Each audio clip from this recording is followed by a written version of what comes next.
All right, what's up? This is the Sneaker Box Podcast for Sneaker Bar Detroit. Sponsored by Nojo Kicks. Nojo Kicks, baby. Nojo Kicks. All right, so this is the Afrikan Caesar. Y'all know how this show usually goes. I'm followed by my two other co-hosts. But they are no longer with the show. They both had other things they had to take care of. Life gets in the way sometimes. So it was a nice run. I appreciate everything both Sneaker Girl and JumpmanBostic brought to the show. I mean, it wouldn't be what it is without them. They both brought perspectives from different angles. Sneaker Girl obviously being a female and JumpmanBostic being the legend #Visp that he is. So, but luckily I was able to rebuild. So I'm gonna start off with the new crew. I'm my homegirl MJ. Hey, how you doing? What's up? Nothing much. So I don't know what you want people to know about you. I mean, first and foremost, I'm just happy to be here. As you all know, MJ, I mean, y'all might run into me down in Dearborn at Fairlane. I've been working down there for about 2.5 years. Got hired in by, Aaron. Yeah. The man. So I'm like the only person here that didn't get hired by Aaron. Okay. But if I hired Aaron, like there you go. I mean, but I've been on my sneakers since I was about a little dog. So it's just a, I'm grateful being here. I'm happy to have you. Like it's weird though. It's funny, like, because there's a lot of, I don't know if it's just a Detroit thing, because there's a lot of women that are into sneakers now with collections. But like when we was trying to rebuild the show, I'm like, man, like where am I gonna find another girl? Like it's, you found her. I mean, I'm here. This is me. Yes, from A6, New Balance, so modest, Jordans, to Nikes. Hey, all of it. If I like it, I'm a word. Right. That's what's up. So I think I told you this. You want me to call you Aaron or Skully? Which way you call me Skully, man. Okay, Skully. Skully. Okay.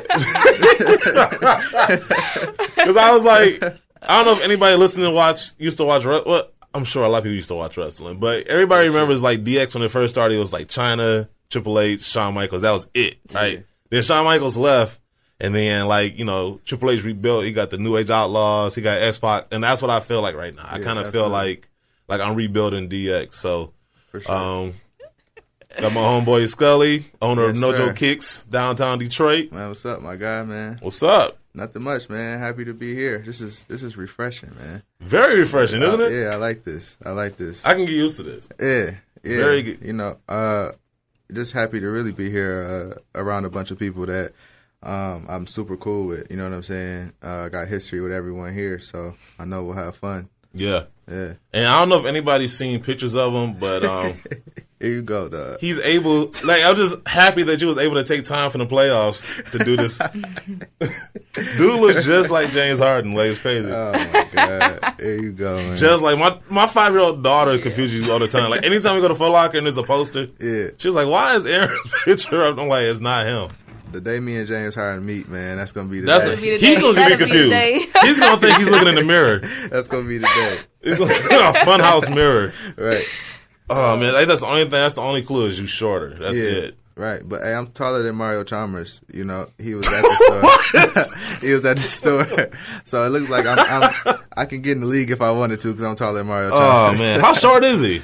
He got to be at least 6 foot. So maybe it was the shoes. I had on some Ewins. How tall are you? I'm about 6 foot. 6? Okay. Yeah. So he's like, what, 5'11" and 3/8? Yeah, he might be 5'11" and some quarters. Yeah. I'm being generous with the 3/8. Right. So what's up, man? Man, I don't know, man. I'm nervous. I mean, first show, obviously. Like, it's like a weird type of nervousness because I woke up and, like, after a while, you get used to being on a microphone. You get used to hearing yourself. Yeah. And so, but now it's like you got the whole new crew and I feel like there's like expectations, like, you know what I'm saying? Like, so, but like it's a battle of emotions. Cause like on one hand, like I feel real good. Cause I just feel like this new crew got like a lot of potential. Yeah. But at the same time too, I feel like, oh man, like, what is everybody going to say? Like, what's the reaction going to be? We good, baby. So I'm about to just say fuck it and just, So it feels so good to cuss on a microphone. Too. I know, right? It's so relaxing. It's like therapeutic. Fuck. Yes. Feels good. It has nothing to do with sneakers. Right. Not a damn thing. I made my Instagram post, so I'm here. That was it? What was you, Michael Jordan? I'm back. You came back from retirement? I just made this looking good. Man, this is ridiculous. Silly guy. And I got a question for you, LJ. Like, is it real hard trying to find shoes for women?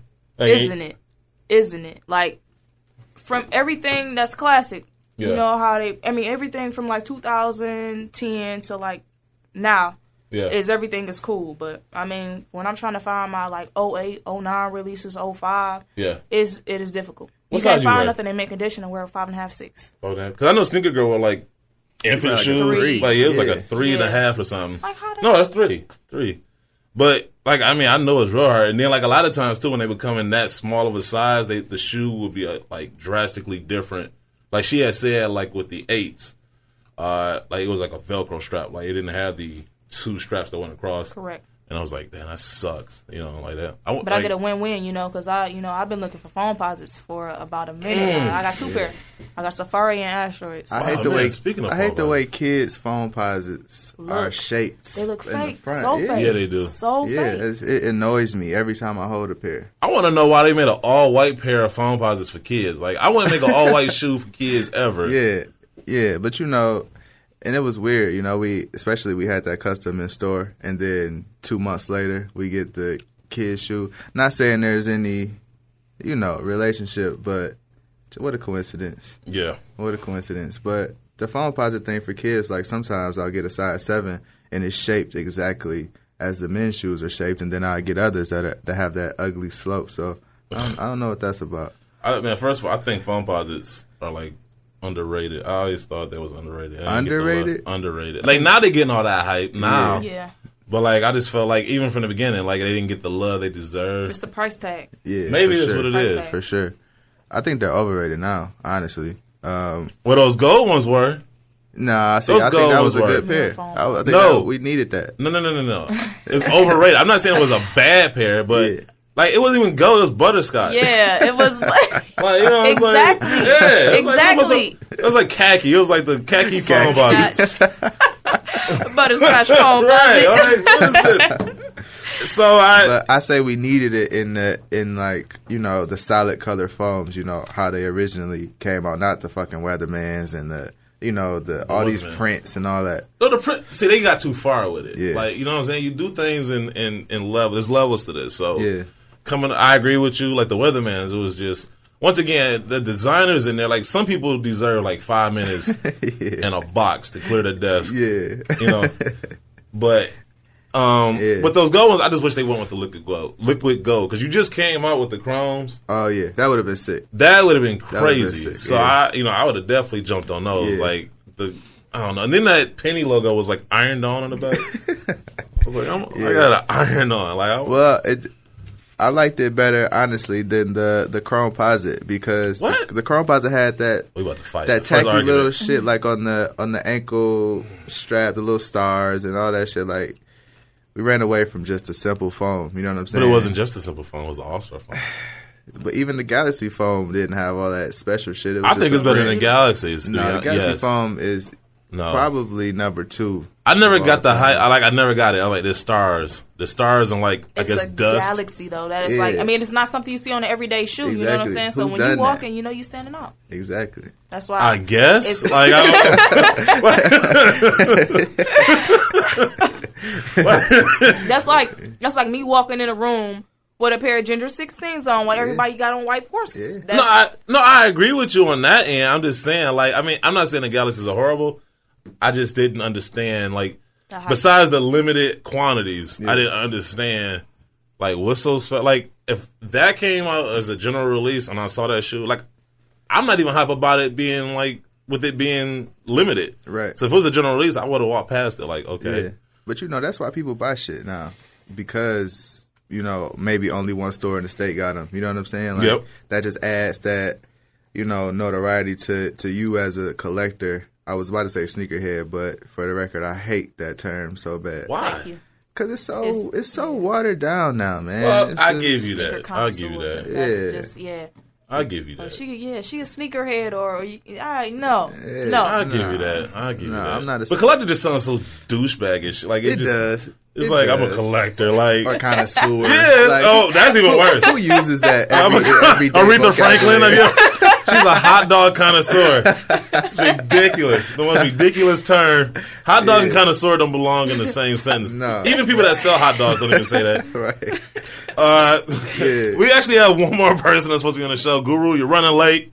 Yeah. Get it together. Yeah, get it together, man. Get it together. But yeah, he's on his way here. I knew somebody. I mean, for black folk, I just knew one of us is gonna be late. Somebody's gonna be late. Yeah, somebody's gonna be late. Hey, I'm sorry. At this point, the cat's out the bag. Everybody knows it. It's no longer a secret. Black people show up late to everything. Not everything. Not everything. There's colored pieces. Well, releases. Yeah, except for releases. Yeah, Saturday. Releases are there. They camp. We'll be there on Tuesday. We'll be there Tuesday. For some sneakers. Oh, shit. Oh, man. There I go cussing again. All right, so everybody remembers I got the hit list. Shoes I thought was hot, or shoes that I may have missed on the release day. I'm about to be real biased on this list. I'm just telling you. Man, okay, well, whatever. Let's do it then. All right, so the Air Jordan 29 playoff pack, they weren't horrible, but they weren't nothing to call home about, but they made the list. Yeah. Adidas ZX Flux Color Splash. I like the concept. I saw the shoe. Actually, I saw it in person. I was like, ooh, okay. Like, I'm not mad at them. The only one I'm excited about is the white one. The white one. The all white? Yeah. That still, has the rainbow 3M, like the all black pair. Okay. That's a pretty nice pair. But this pair, I'm just wondering if it's going to have that white material. I don't know. Like, I'm just weary of, like, that white mesh. Yeah. Once that gets dirty. Yeah, I know it's a wrap. Like, yeah, you got to just pretty much send that in as some professional. Yeah. And who wants to go through all that? Well, we already know what happened last time. Nike What Roshi. a low blow. Man, I ain't saying no name. Nike Roshi Run, NM Woven, Pueblo Red. I mean, it's a funny thing, too. Like, I can talk as articulate as I wanted to. Yeah. When it's like, I'm not on air. Like, I can read this fluently, right? But whenever I get on air and I start reading, all of a sudden now it's like I went to DPS. Like I cannot read anymore. Shout out to Detroit for why he got a low blow? I'm just saying. Once again, it's cats out the bag. It depends on who your teacher is, not right. No names. All right. 20 minutes. Oh, man, he was 20 minutes away 20 minutes ago. Yeah. I know. Where is he coming from? Toledo? Alaska, somewhere. I don't know. He flew in. Adidas Original Island Pack. The Dover Street Market Special Edition Air Jordan Retro 1 High OG. Now those, I like those. I like those too. Those are sick. I'm not really a big fan of all patent leather shoes, but I'm gonna give those a pass. Yeah, those are really nice. Real nice. I just, once again, limited quantities, and they even come in a size 15. No, they didn't. Of course, I was searching for my guy Andy. Shout out to Andy, man. And they wanted like a stack for 14, and that's all I saw. So what? Yeah. That's man. JB, you might somebody going to get some bail money because when they come out with those Nike Air Max this year, and they don't come in a size 15, somebody's gonna die. Oh man. boy, somebody's gonna die, right? Somebody's gonna die. I mean, it's just like you telling us that you're gonna give us a auto lace shoe. Like, come on, dude. I mean, I know people that don't even like sneakers, just the nostalgia. Like people that grew up in the 80s and remember the movie want the shoe. Yeah. I got old dudes in my job like, yo, I heard this shoe coming out. And I'm like, what? Exactly. Like, how'd you hear that? And they heard it in like the Wall Street Journal.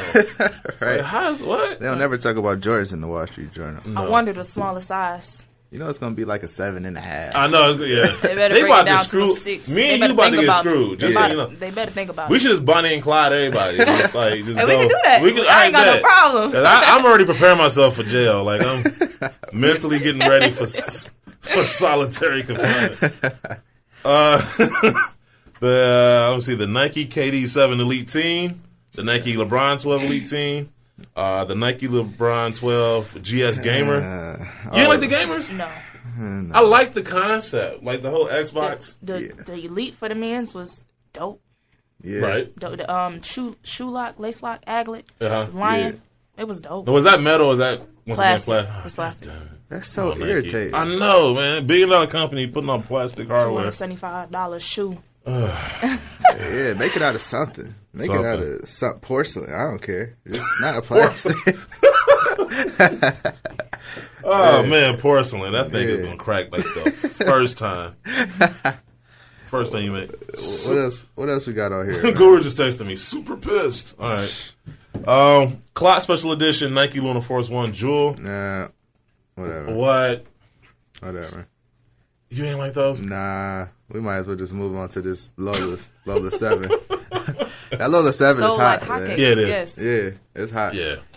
Question. What? Do you think guys can wear that? Because that, No. that goes into a No. That I do. No. That I do. No. That I You do. No. See, I do. No. a woman- It depends a on how woman you put it says together, yes. though. Everybody. No. If a woman say, yeah, I'm going to just take her advice, man. No.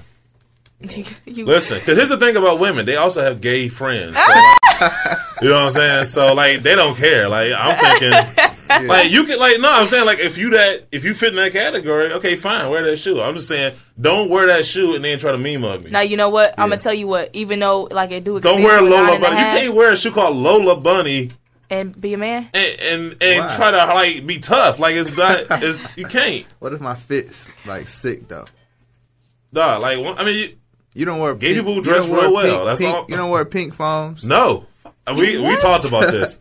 We talked about Pink this. foams are nice. Pink foams are On girls. No. I mean, I don't have a pair, and they're not on me, but I seen them on men's feet, and what? Yes. Yeah. Bring them here. I Yes. bet, yeah, because you like the shoe. Like, I was in, I don't even know, I was in Southfield somewhere, and I seen this dude get out, and I'm walking past, and dude had the nerve to, like, me mug me. I'm like, dog, you wearing pink shoes? Like, Yeah. I don't have a... So you don't like the color pink, is what you're No, saying. I think, well, first of all, I think pink is a gender-specific color, but that's just my opinion. Why? Now, What does that mean? It's a gender-specific. What's a guy-only color? Okay, like, if we was to have a baby shower... Yeah.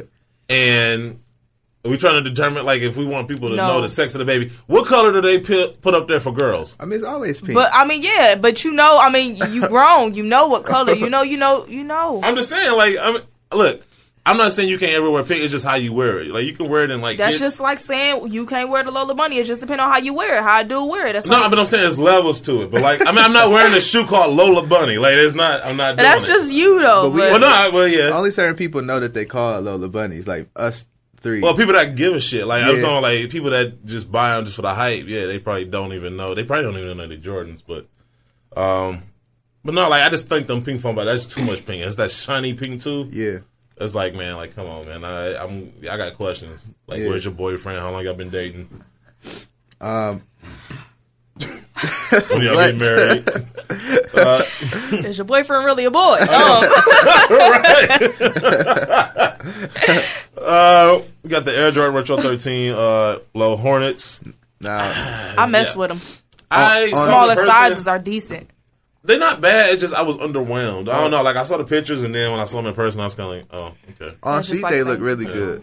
Huh? On feet, they look really, really good. I just thought that white sock liner, too, man. Like, that scares me. Yeah. Like, PAH, proper ankle hygiene, y'all. Oh, okay. Well, somebody... Wow. Okay, we got our first phone call, y'all. Oh, yeah? Yeah. That's oh, no? Okay, no, never mind. Cut that. Sorry, just got the okie doke. This is Bape, an undefeated special edition Adidas Superstar 80s. Very underrated shoe. Concept special edition New Balance 574 Boston Marathon. I think I said this a while ago. Like, I'm starting to get into the New Balances, Sauconys, Asics. Yeah. They trying to get in the game now, so they got these different colorways. New Balance had that. Remember back in, like, what was that, like 06, 07, when New Balance had that just surge where everybody was rocking them. And then everybody started picking them up. Burn Rubber just did a collab, which was dope. Somebody else just did a collab with New Balance. Yeah, so, like, I'm about to... But the thing is, they don't even make my size, so it's kind of hard to, you know, get into them. If they don't... Like, the shoes, they do make my size. Yeah. They also, like, those like the shoes my grandfather wears. So I'm not really trying to rock what my grandpa wears. Yeah. It's not a good look. What else do I have? The concepts. Oh, I did that. Meek Mill Special Edition Puma Patent Pack. I'm trying to figure out how Meek Mill even got this deal to begin with. I I'm be honest. Like I like Meek, like his music and everything, but I don't that gold Puma that he did, man. No, the shoes look dope. I'm just trying to figure out how did he get that deal. Meek been down with Puma for a while now. You know, I just didn't like that. They should have did something else other than that motto that they used. I feel like they should have did like the GS or something like that. I do feel like Puma's trying. Like once again, all these companies are trying to get into the game now. That's why you see all these collaborations, these different crazy colorways. Maybe they give us a colorway. We do a collabo. I don't know. Shout out to Reebok. I know. I want to do a Reebok collection so bad. Yeah, that'd be hard. Man, dude. I'm gonna go to Sean, the big Sean route too. Put that gunmetal hardware on there. Oh yeah. This would be crazy. The Off the Hook Special Edition Adidas. See, there I go. Which was?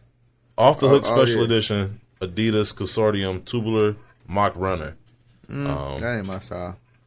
I kind of like that. Well, here's the thing. It's your style if you got to be on your feet all day. Like, I went to Disney World trying to be cute. Man, my feet was killing me. I ended up buying like $5 sandals and being more comfortable on those. It was dumb. I was like, okay, next time get Air Maxes, Roshis, Mark Runners. Yeah, Roshis are nice. Very nice. I like those fly knit trainers too. Those are super dope. Yeah.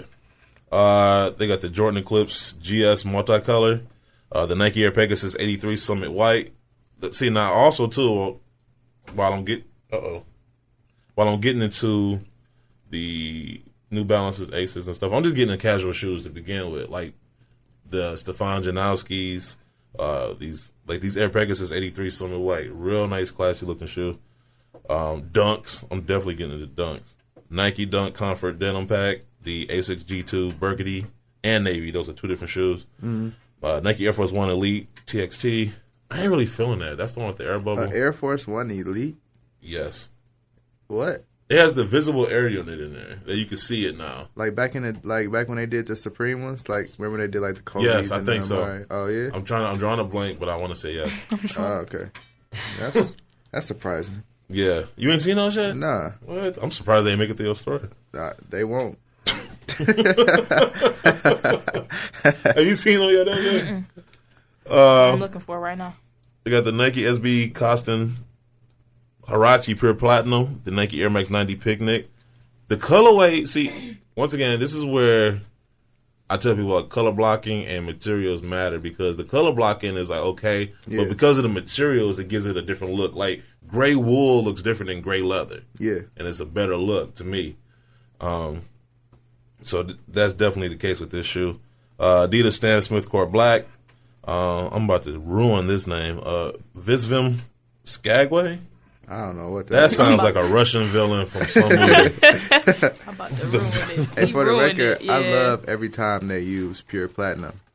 Yes. I don't know why. I just have a thing for it. Every time it comes up on the shoe, I know I'm going to like it. I don't know why. Maybe because that's the official color for the Yeezy 2s. Yeah. And, that was the first Yeezy that I got for retail, by the way.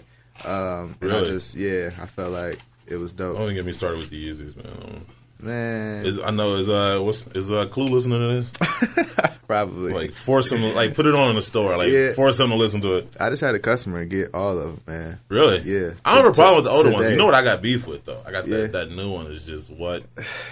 Man, come on, man. It's not that bad of a shoe. It's not even a shoe. Yeah. It's the hype that built up towards it. It's like, this is what you left Nike for? Like, this is it? It's a fashion shoe. So, what else are you going to expect from anything? Kanye? Any shoe was made to be a fashion shoe. Nah. You can't see my hands right now, but I'm doing the quotations. But the LeBron 12 is full of, technology and all that. But people are going to rock them, for that. Yeah. But they made them to be technology is one thing. That's why nobody's buying the newer Jordans, because the technology, you'll buy on the hoop end, but you're not buying on the rock. Right. Like the LeBrons, aesthetics still matter. Yeah.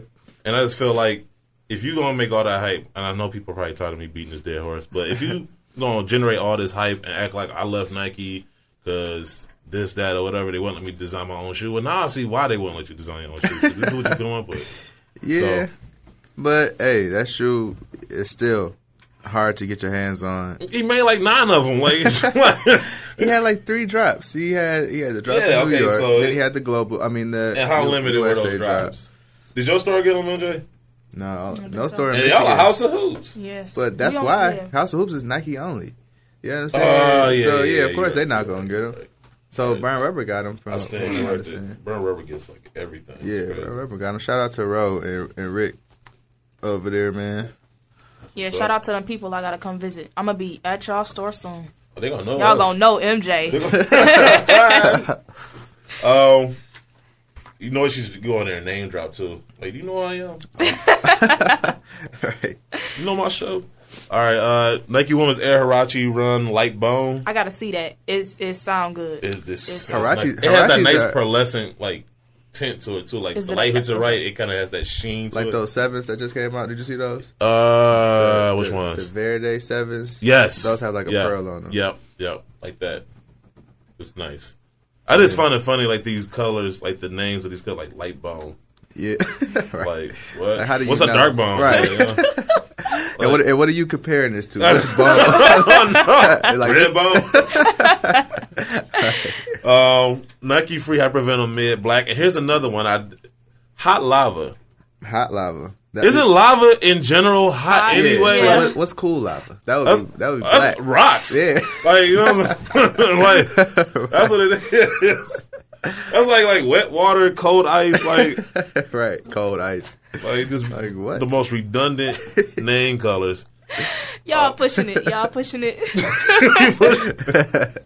A6 Gel Light 5, dark blue, light gray. He said wet water though. What? That's crazy.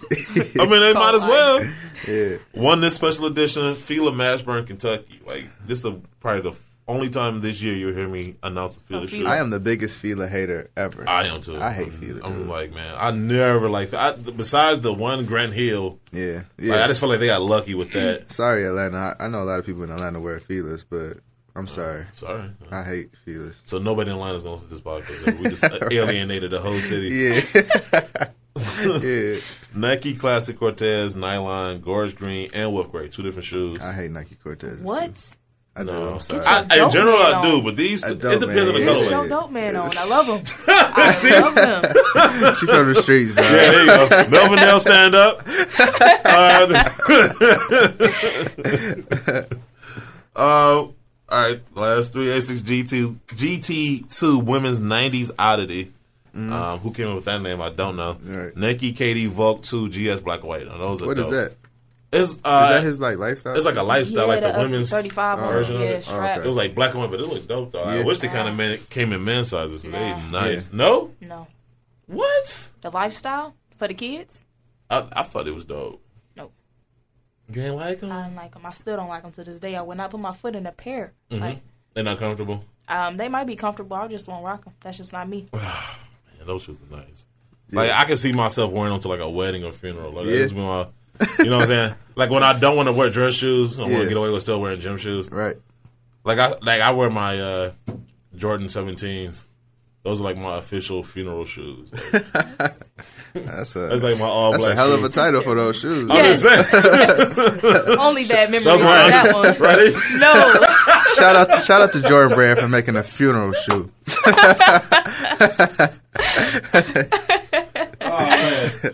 Oh man, you can like literally see like the tracks of my tears on the front of the shoe. Right. A6 Gel Light 5, black and orange, and that wraps it up. That's that list. Yeah. Damn it, Guru, you should have been here. All right, so new format to the show. I wanted to kind of do. Everybody's gonna have like their own little, segments or whatever. So Guru was supposed to be able to do the news, but I got you, Guru. I'll handle it. Don't worry about it. He's gonna hate this episode. Yeah. He's gonna rue the day. All right, so I know this is kind of like old news. I didn't really get a chance to do it because the last couple of weeks the podcast kind of been up and down, inconsistent. So, I guess Adidas for some reason felt compelled to come up with the official reason why they never signed Michael Jordan. Really? It was the dumbest decision. Like, first of all, I want people to forget. Like the same way Portland wants you to forget they got Sam Bowie over Michael Jordan. Yeah. Like I just will if you make a bad decision like that, like I would want to never. Oh, wow. I mean, the Pistons made a decision like that. We got Darko Milicic that year. We could have. I don't blame the Pistons. I blame Joe Dumars specifically. Well, first, shout out to Jordan Dumars. That's my homeboy. Don't get me started. Pops passed on. Is that the one that took my phones? That is the guy. I'm sorry. Fuck that.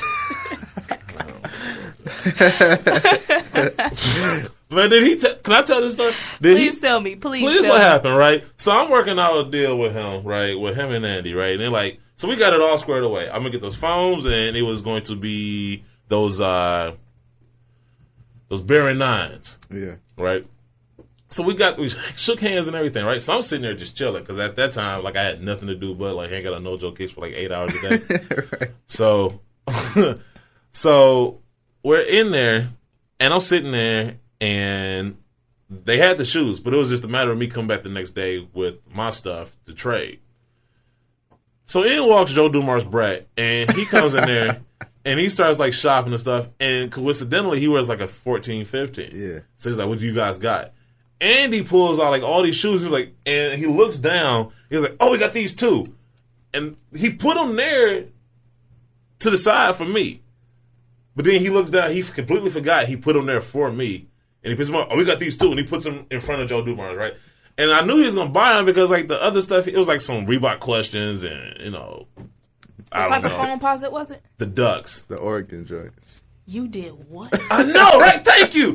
Damn, the look she just gave. I know. She looked at you harder than I did. I felt bad all over again. Oh, my goodness. So, look, I'm sitting there, and I'm like, no, right? Because, it's the equivalent of, saying, what do you want to do? What do you want to eat? And I give you, I show you, okay, we got lettuce, we got carrot sticks, we got this, or we got the steak.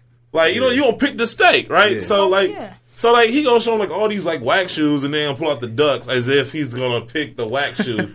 And I'm sitting there, I'm biting my tongue. I'm sitting there the whole time. I almost felt like I had to, watch my child be, bought at auction. It was, ridiculous.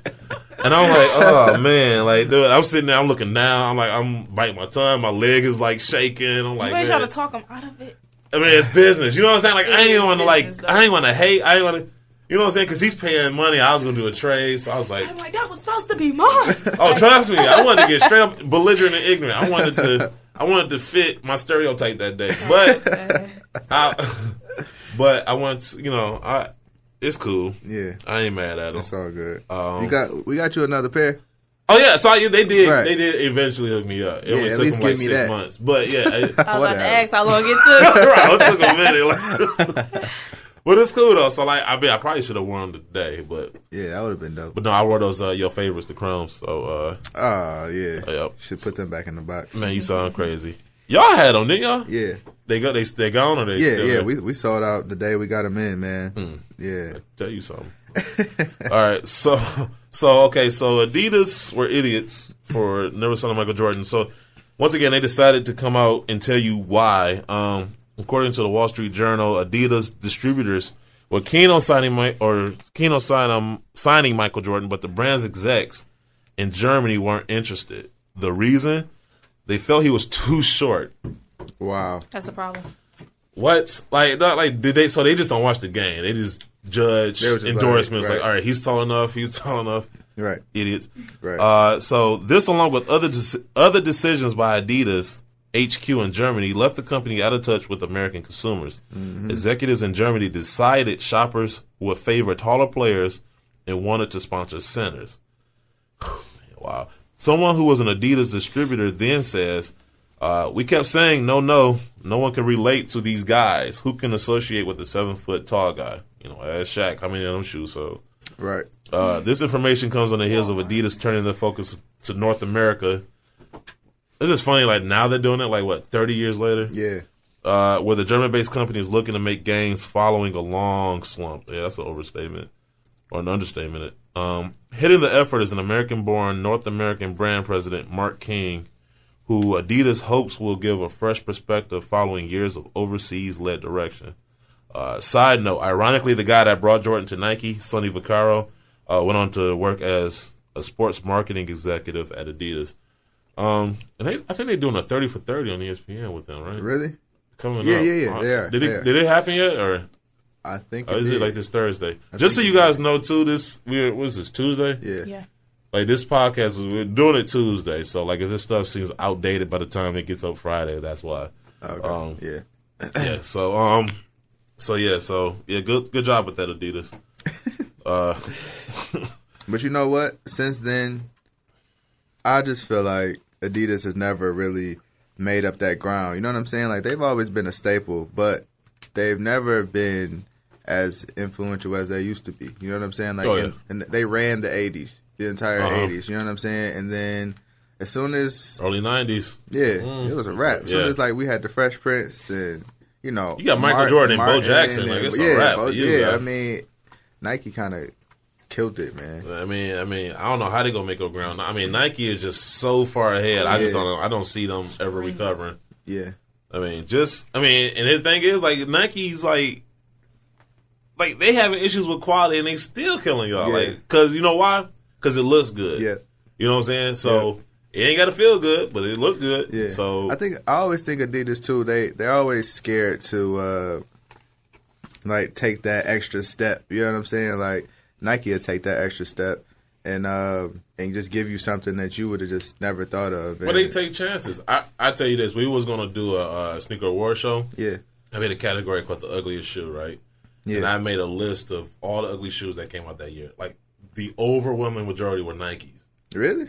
A lot of them were Nikes. But here's the thing, though. Like, it's just like a home run hitter. Like, you strike out a lot, but people remember those home runs. Right. And so... What was the ugly shoe, by the way? You know, I got to look at my... Actually, I got it on my computer. I could look it up. Because really, that Gorilla Jeremy Scott is one of the ugliest shoes I've ever seen. I might have to agree with you on that. Yeah. And there's another one that's like Volt with like polka dots on it, and it's still a Jeremy Scott, and this. I can tell you, I can't think of the name of the shoe, but I can visually see this shoe. It forever haunts me in my dreams. Like, this shoe is ugly. What? I can't think of it. I got it on my computer. Brand? Man, was it a Reebok? It was a collaboration. It was some broad with Reebok, I believe. It was a chick? Yes. Some broad. You sure it wasn't Adidas? It wasn't Tiana Taylor's collab? No, Tiana Taylor, with that. That Brian's joint?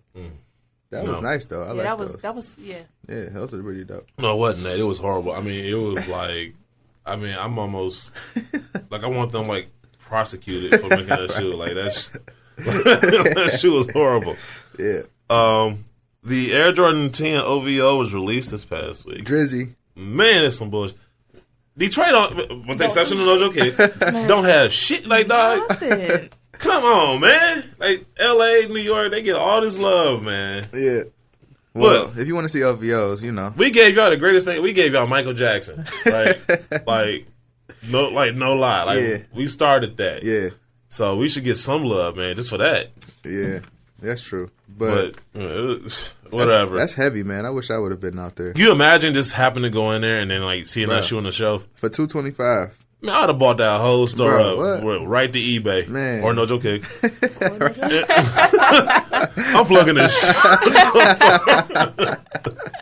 Oh man.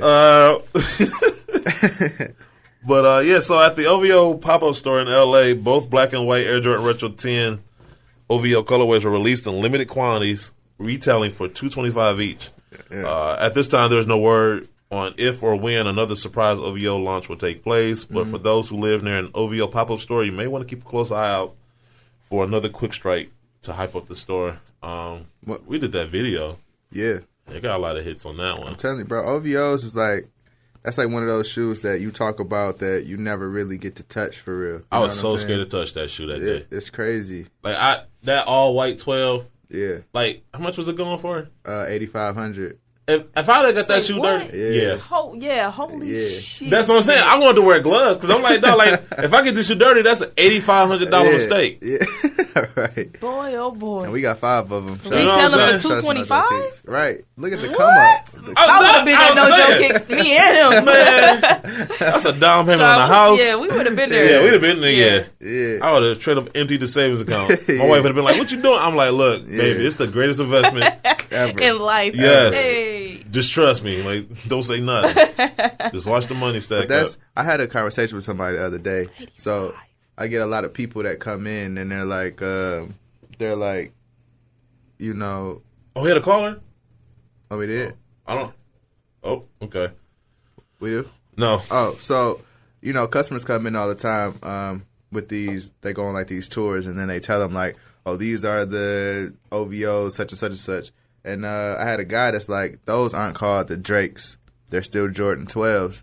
And I'm like, if Jordan Brand would have just dropped a white and gold 12 or a white and gold 10, it would never be worth $9,000. Ever. No. Ever. Well, you know what I'm saying? No, you're right. Unless they were like samples, but no. So it's like, shout out to Drake for that. But here's the thing, though. Like, it's only limited. I mean, that's the thing. Like, it's only worth that because it's limited. Yeah. But limited makes everything valuable. But think about other Jordan shoes that are limited. You know what I'm saying? Like Tokyo 5s. You know what I'm saying? Those are pretty limited. And they still not worth as much as OVOs are. You know what I'm saying? Well, yeah. I mean, the name association helps. Drake helps. Yes, it does. Shout out to Drake. I ain't going that went back from nothing. Because we back from something. There's some checks you owe us. I expect nothing. Yeah, Drake. Shout out to Drake. Yep. You the man. I'm going to go on a limb and just say that I think you like Drake. Maybe. I just like music. That's Maybe. All. I used to. I'm going to go on a limb. He the truth. I ain't gonna knock him, but yeah, he is a truth. Man. Can't argue with him. No, he cool. Especially what he's done for that whole Toronto Raptors organization. He had everybody in the like crowd wearing like 6 shirts. You know what I'm saying? Yeah. For Toronto and you know how that shit go. Yeah, man. So I ain't mad at him, you know. Yeah, between him and Kendrick, man, that's all that stay on, man. Kendrick signed with Reebok, right? Yeah. Yeah. He did that whole advertisement with Reebok. Shout out to him. Yeah. Hopefully he can make something happen. Yeah, for sure. Jordan Brand, speaking, I guess, of Young Money representatives, Jordan Brand gives Nicki Minaj her own Air Jordans. Jordan Brand has hooked up Nicki Minaj, creating her own colorway called the Pink Print Jordans. Terrible. Yeah. You didn't like those? Nah. You know what? I will say this. The first thing I thought was, these look cute on my daughter. You're right. Yeah. Like, you know what I'm saying? Like, I did think, okay, like little like girl slippers. shoe. Yeah. Like, it got that, with that stutter stepper toe print. You know what it reminds me of? It's like, you know, sometimes, like, there's like that mother that comes on the porch, yells at her kid, and she's wearing, like, house shoes with socks. Yeah. Like, it looked like a more high-end version of that. Like, imagine some chick with rollers and socks and house shoes. I would have rather Nicki Minaj did like for the ladies what Drake did in the OVO. You know what I'm saying? Like just do like a pink print 11 or a 6. I mean, she pretty much owns those 6s. Yeah, right. Oh, yeah, they ain't had nothing to do with that, really. Yeah, so I took that picture. That picture was awesome. Yeah, she, yeah. That was an awesome picture. That was like a screensaver for many people. Man. Many people. Probably still is. Yeah. Now, here's something that I thought was just straight up stupid and ridiculous. And this lets you know that Nike knows they're ahead of the game. They can just get away with anything they want to. The Nike ID LeBron 12 Elite going for $320. That is insane. What? Man, that shoe better do my taxes. Right. Cook breakfast. Yeah, dude, it better do. Man, better play like LeBron James. Yeah, for $320. $320, though. Like, for what? Like Mike. Yeah, like there's nothing justifiably reasonable. Yeah. To charge. I mean, what does the normal LeBron go for? Like the $275. Well, no, the regular goes for $2. The regular then the Elite goes to $275, and I'm still pissed off at that. Like, what is that $75 price difference? Yeah. Where's that coming from? It ain't got nothing to do, but like as far as it might be like thicker shoelaces, lace lock, you know. So the laces are worth $75. I mean, the whole sole. You keep the laces. They always incorporate some new technology, like this new arm reposit or whatever. Yeah, but the technology is the same though. Like, I mean, from my point of view, it just looked like the design is different. Like you got that plastic upper, you know, that molded plastic. Yeah, whatever that is. And then the sock line I don't really like it. The sock line, like it look like I breathe patches in it, you know. Oh, okay. Oh, they can keep that too. You know? But I did like the black and gold example that they gave. Yeah, those were sick. That was sick. But for $320, bro, I better be able to call LeBron myself. Ask him for tips. It comes with his number and his email. Yeah. That was ridiculous. I guess feel good story of the week. Teacher motivates students with free sneakers. Where was this guy at when I was in school? All right. David Johnson Jr. of Hammond, Louisiana, decided to purchase some Air Jordans for a young student in one of the classes he substitutes for after hearing her compliment his own sneakers. Now, I thought that was kind of weird, just reading that first sentence. Cause I'm like, so dude just like buying sneakers for like every chick that like walks up to him, says nice shoes. Like I'm just thinking like if my daughter came home and said like her male teacher bought her some Jordans, yeah, I have an issue. Yeah, at like, first at least. Like I'm gonna palm my fist into my other hand and then storm up to the school. Like, where is he at? Point me in his direction. the most cliche. Yes, I'm gonna walk out. I'm gonna walk up to him like Bluto from Popeye. Like I'm just to let him know I'm angry. Like from there, Johnson teamed up with his cousin Tyrone Hill Jr. So it's both juniors, man. Like, man. Yeah. Way to be original down there in Louisiana. What's his name? I just name him after you. Right. Guru shut up? About fucking time. Jesus. Like only an hour into the podcast. Right. And the two began picking out pairs from their own collections that they could do without. So they were basically giving out shoes for their own collection to give to the kids as motivation or whatever. Yeah. They need to give me 50 pairs of free shoes. Dude. Man. You said. You know. Even if I don't wear your size, I can go to eBay. Or Nudge Your Kicks. I'm plugging it. What's up? No. He got that I'm in trouble face. Right.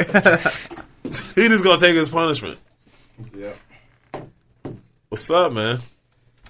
I'm finally here. Yeah. Jeez. Hour 15 minutes. Yeah, I know. Man, I just got through your segment too. Yeah, Just got through it. Just got done. it took me 45 minutes to find my wallet. I'm on the way here. My phone dies in the car charger, so I have to put it in the back charge port. I'm holding the charger like this while I'm driving. Stills dies at 13 Mile and Woodward, so I had to like find my way here, but I'm good. You here now, man.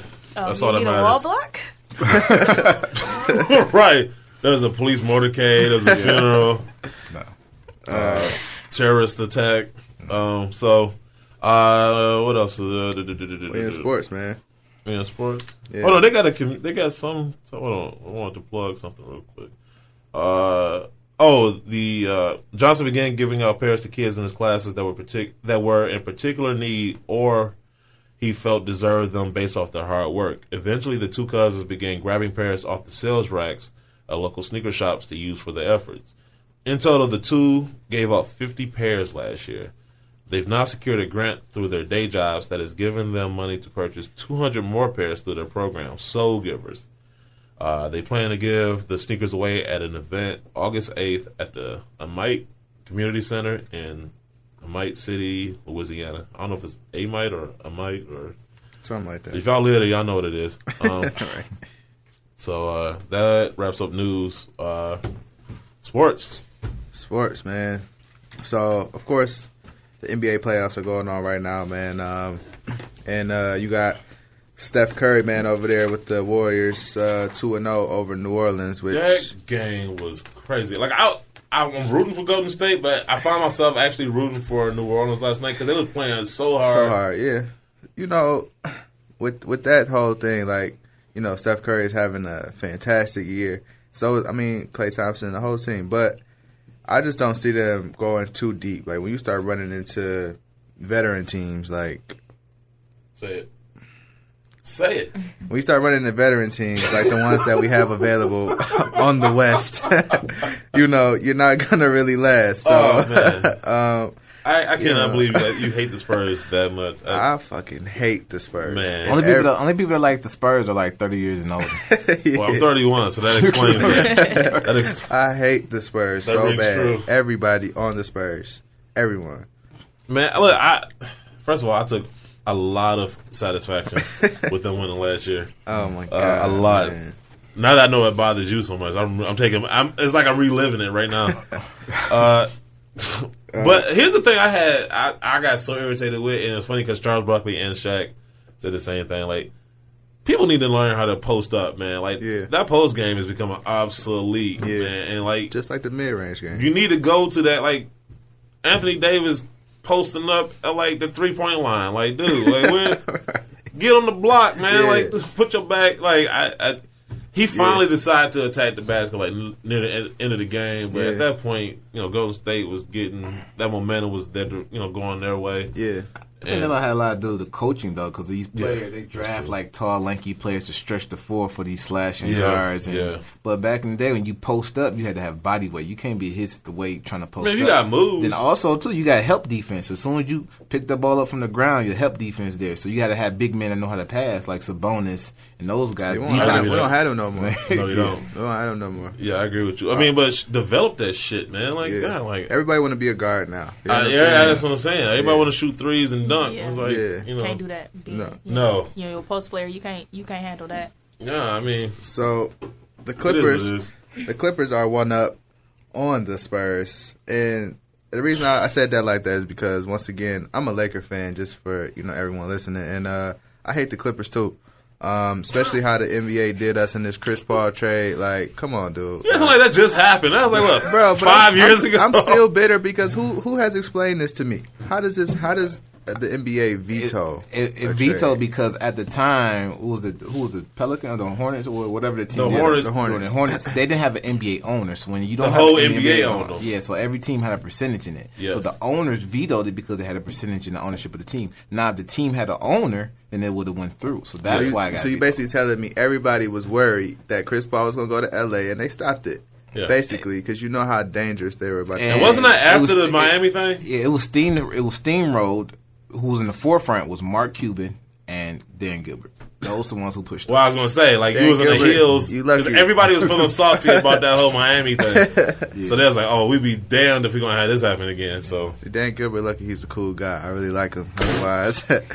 Otherwise, man, I'd be really upset about it. I want to put you on the spot so bad right now.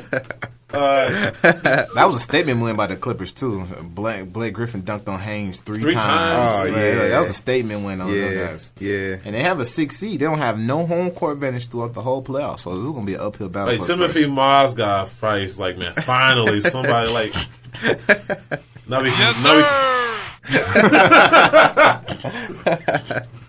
Yeah.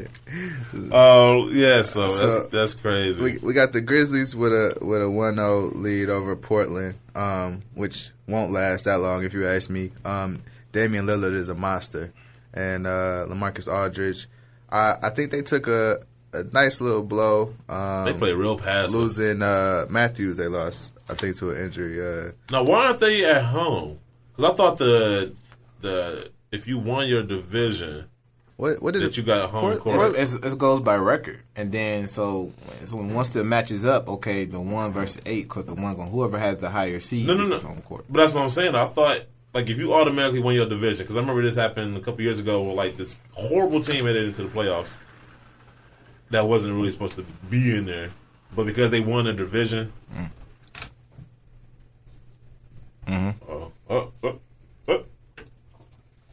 They won the division. Yeah. They made it in. So I always thought that the division winners got home court automatically during the first round. I think when it's a tight division, you got to go by the seed and record. Well, yeah. I mean, I ain't mad at it. I mean, because it's fair. I'd rather have it that way anyway. But I think the Trailblazers missing Wesley Matthews. That's just that bench ain't strong enough. Then you're missing your number 1, 2 guard. So that's not gonna last long, especially with the Grizzlies. So well, I thought Batum was going to be this beast one day. I don't know. The second coming of Shane Battier. Good luck. Right. Yeah, right. He has his games, you know. Yeah, it happens to be all during the season. Right. The Rockets are over the Mavs, but that's a no-brainer. That chemistry in Dallas is terrible right now. Yeah, it's dysfunctional. Here's the thing. I love Rondo as a point guard. He's coming to LA, by the way. But right. Yeah, I love Rondo as a point. That's the only player you can sign with that Kobe salary cap. Yeah. Oh, I know, right? Like, people gonna be playing for free. Like We're gonna be with the Lakers, man. Like he is the worst teammate in the history of like the NBA. Dude. Honestly, like who has he not thrown under the bus? 3rd grade teacher. I know, basically. Derek Fisher. He ain't throwing him under the bus. Man, Derek Fisher, man. Shout out to Derek Fisher. He's nice, man. He's a terrible coach. Like, nice, Paul Gasol was walking around with battered women's syndrome like the whole time he was in L.A. Paul Gasol? Yeah. Because he was a punk, dude. But you don't That's my pillow point. talk with your wife about what goes on in the locker room, and then, especially when they're cool, so she's going to go right back to Paul Gasol's wife's side and tell. That was just big messy, though. But What's wrong with you? Yeah, man. I mean, whatever. Kobe is the best player that we've, well, except for Sean, that my generation has seen, you know, from his first day. Who's better than Kobe? Don't start. Here we about to go. Here we about. We are not, because I already know who we about to say. We're I not know. gonna get on I'm about that. to sit back. Everybody, We are it's funny. not. Everybody's like lean back, looking at. I have an Guru's argument here. Go ahead. This is where I say say LeBron James. before man. there was LeBron James, we forgot about Allen Iverson. Oh, the AI, 14 all yes, day, all yes. day. Yes. Mad respect, all day. Very underrated. They player. played 14 years together, and Allen Iverson statistically had 8 better seasons than Kobe. It's like, come on now, scoring titles, MVP. And he But took a garbage thing. He these never drops are complained about it. excellent. You got Smush Parker and complain. He had Matt Geiger, George Lynch, and Oh, still. why did he have those players? What do you mean? Because he was a two No, guard. I'm thinking about Kobe. Okay, But wait a minute. I want to argue with him. Okay, right? so We forgot about the T-Mac drops that spin move I that had agree Kobe with you. slipping. Like, yeah, Eric okay. Snows is point guard. Like, yeah. So look though, I agree with if you want to play basketball, are you going to the NBA? Are you going to the NBA for stats, or are you going to like be a great player and win championships? But you know what I'm saying? when you go from player to player, you got to play stats because rings is a team accomplishment. Kobe wasn't the only one that got a ring, so Lakers as a team beat the Sixers as a team. But when you compare player to player, because I'm pretty sure if you put Allen Iverson or LeBron James on them three-peat Laker teams, they would have 3 What rings. about the 2010 Laker team where Kobe didn't? He had a. I would say LeBron would have helped. Would play that team. I don't know about Allen Iverson, but LeBron. But LeBron's a teammate player, so Gasol would have had his 20 and 10, and everybody else. Hard to. You talking about the 09 team that beat the Orlando? in Boston, right? Yeah. Yeah. Who'd they have? No, they beat Orlando in 09. Boston won in 08. Boston won in 08. Then the Lakers beat Orlando in 2009, and then they beat Boston in 2010. Yeah, and then 2011. Yeah, I'm still salty about that one too. We was up like 15, man. How you blow that? Shout out to Kobe. He's a big fan of the could have show. been them 13 free throws the Lakers shot in the last minute. Man, I know, dog. Yeah, man. The NBA is a business. People forget that. At the end of the day, they are a business. Absolutely. This is why I always point to this. After that debacle of having the Pistons versus the Spurs, and then you had the Spurs versus the Cleveland Cavaliers, what happened that following offseason? Kevin Garnett goes to Boston, and then Paul Gasol goes to L.A. Yeah. The 2 biggest franchises in NBA history, right? Yeah. And who was the GMs of those teams? Jerry West was the GM of the Grizzlies, and what's his face? Kevin McHale was the GM of the Timberwolves. Coincidence? Yeah. I mean, Jerry West's been helping the Lakers out for years, whether with them or not. The Kwame Brown situation for Paul Man, that was like a ham Don't sandwich. even mention this guy, dude. I hate Kwame Brown too, man. Man, Kwame Brown hates Kwame Brown. Therapy after this. We got the drops finally on the show. the I drops want to are get nice. them. Yes.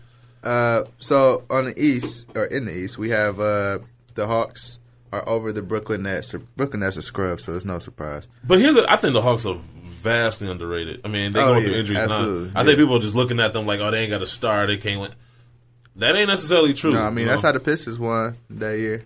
I mean, I just feel like when people say you need a star, that's just like lazy journalism. Like, it's I like don't think it's lazy. It's just when it comes down, you need a star player to come up at the moment because the Pistons, we won, but we also fell victim to it the second year when we lost to the Spurs. No one can get us over the hump. Yeah. Or back to that year when we played LeBron. Well, LeBron that scored second- that 25 straight points on us. The Pistons couldn't stop him as a team. They didn't have a star player to give LeBron bucket to bucket. hold on, time out. One, when they lost to the Spurs, that went to like Game 7. That literally went down to the stretch. Like that 7th game went down to like the last minute and 16 seconds. No, that was just a lot of missed calls. How you Richard Hamilton get his face man smacked off and Well, not a that too. foul? But Once again, they were at San Antonio. But then, even when they lost to LeBron James, they were a depleted team. Like Chris Webber was starting. Like, Yeah. But they You know, they still had a good team though. They still were the It was top, an top okay of the team. You gonna bring Chris Webber in? Like he's the only player on the like team. Chris Webber was done. No, I'm just saying, like when he's starting, like you already know. Like I mean, he's the top 5 player that you can put on the court. Yeah, that's right. Like they was already a depleted team, and then once again, the NBA wanted so badly for LeBron James to reach his potential. Of course. Even now, they Don't get me never- started. They're right, dude. Let's not. Speaking of Mr. LeBron James, the Cavaliers beat Boston the other night. And let me clear the air on my LeBron James stance. I think LeBron James is a fantastic player. You know, one of the best that I've ever seen. You know what I'm saying? I agree. I just think that he just gets bailed out so much. My God! In the ways that Jordan never. Like they start. Look, this dude about to have a seizure. I know. They start changing rules for Jordan because he was just I don't know, he dominated that much, you know what I'm saying? And like LeBron just cries. He just cried and then they'll give it to him. You know what I'm saying? Like a spoiled little kid. You know the flopping he took flopping to another level. Level, he would act like he doesn't do it. I'm like, dog, I remember that one time Tyson Chandler set a pick. And dude act like somebody shot a cannon into his back. Dude. He was like this, like somebody ran it. Like somebody ran a car into him. Yeah. That play a lot on why I don't like him as a player. Yeah. Because he's more of a baby than a personal input. I mean, he put effort into, his game, but he just he a baby. I'm baby Bron. I'm just shining the pistol. I'm just loading the hand.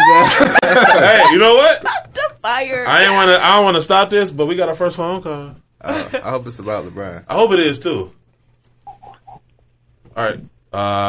Yo, you want to Sneaker Box podcast? Who is it? Is it Isaac?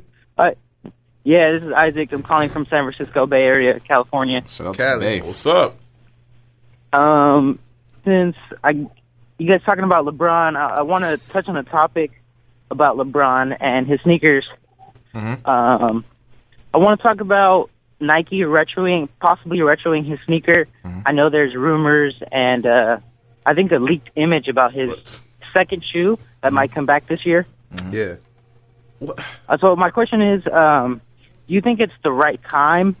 Because they retro Jordan shoe 9 years after, so now it's about 12 years.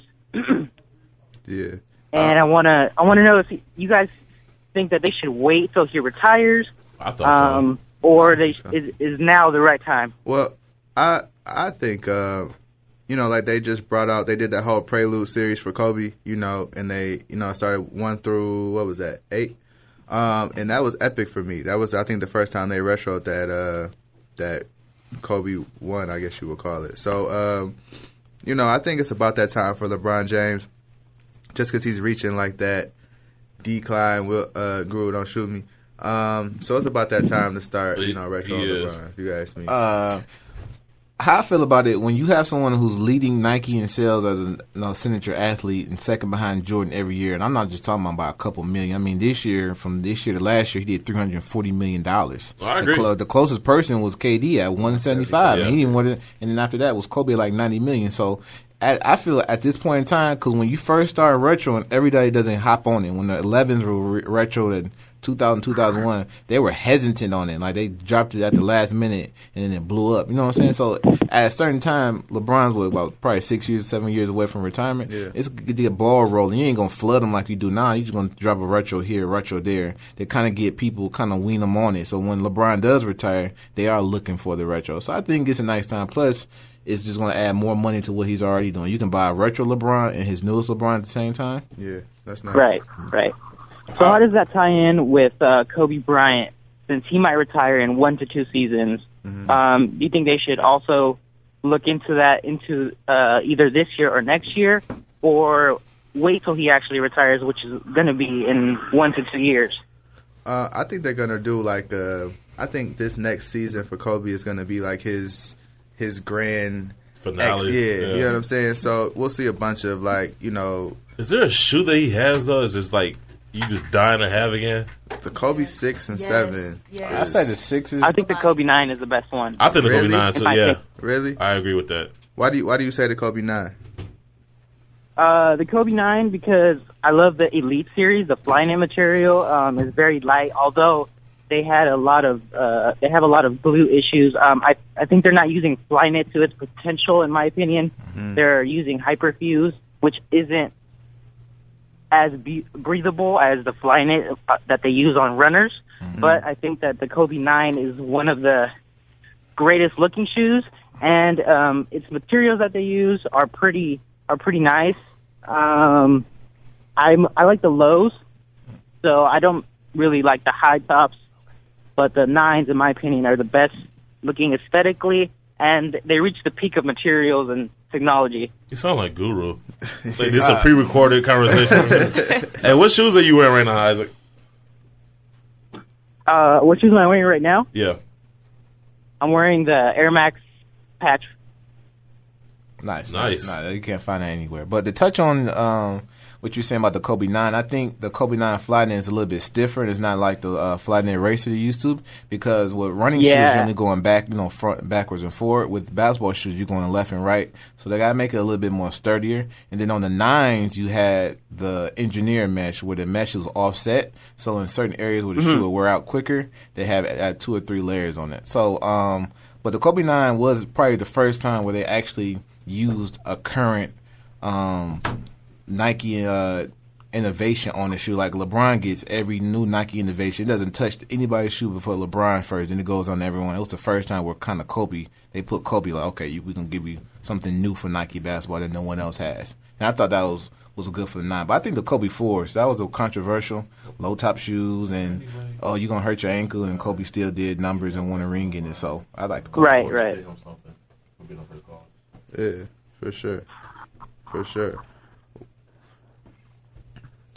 Huh? Is he still on the line?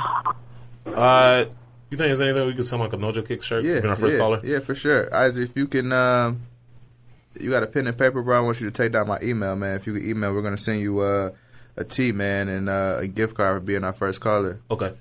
Yeah. Then we'll put you back on hold and leave your information with our producer, and we'll send you something for being our first caller. All right, cool. Let me grab a pen and paper. So you want me to stay on hold? Yeah, stay on hold. All right. We got another caller. Christopher from Merlin. You did a good job. I'll get it.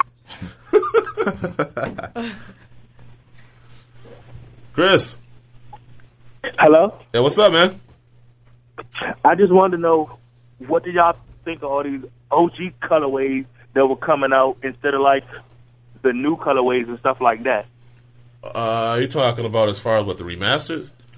Like you talking about like the Lady Liberties and the Bulls? They're doing all these new colorways of the 7s and stuff like that. I just wanted to know like the new colorways versus like the OG colorways and what y'all thought of that. Yeah.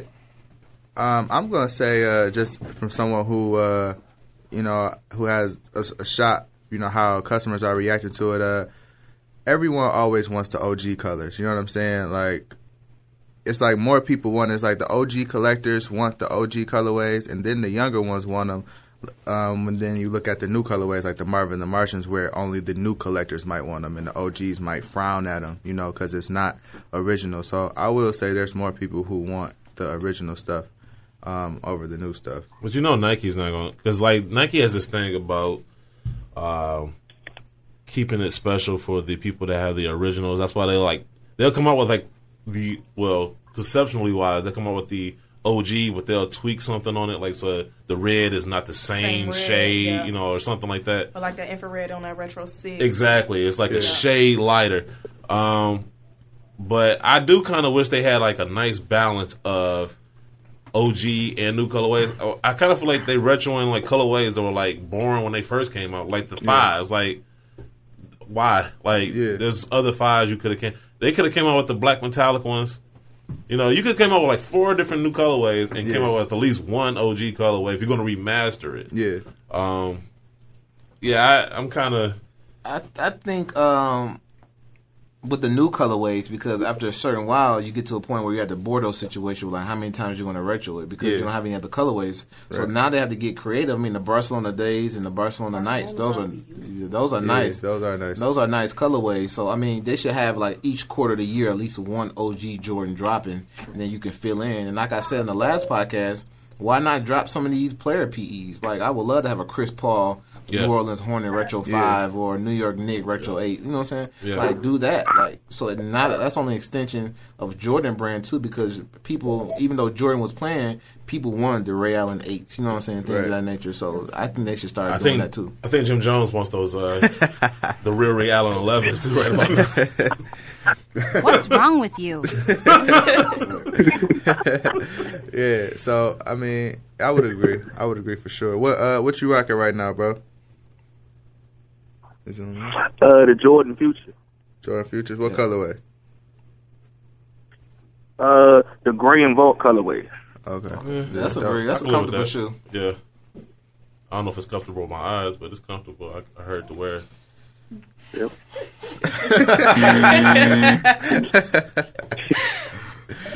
You like the Charles Oakley of sneakers, bro. Like, if it don't come in your size, you don't like it. I'm fighting everything. I can't help it that I'm popular. Chris, you got anything else? Yeah. No, that's it. All right, man. Thanks for calling in. Thank you. Appreciate it.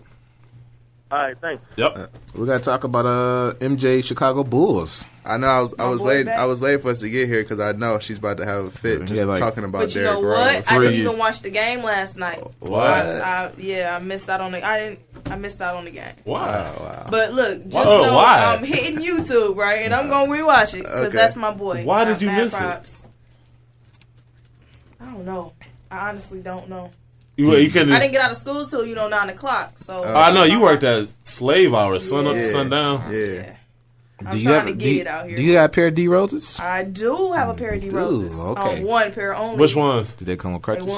Did they come with crutches? Hey, but look, I'm gonna tell you what. Ace bandage. Chill out on him. You said the flopping. 4.5s too. Yeah, you said the flopping, boy.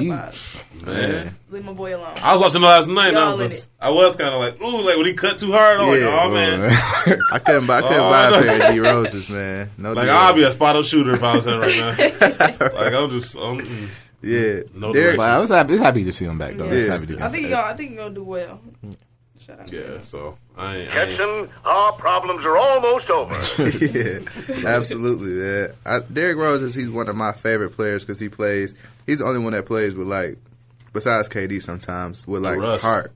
Yeah. Russ plays with heart. Russ, he tried to take your soul. He played with heart, man. Every time he played, regardless, his performance don't really matter that much. I mean, even when they got eliminated, he played that next game. I'm like, you ain't even playing for nothing. He's out there killing them. I think more his. It's not even a statement to his team, but it's like, it's almost like, this is me and your team, or may the base man take over this team. I think that's what his thing is, because when he got hurt that year and KD got put up the first round, he was sitting up there in the skybox with his leg up, like, you need me, KD. And KD was on the same thing this year.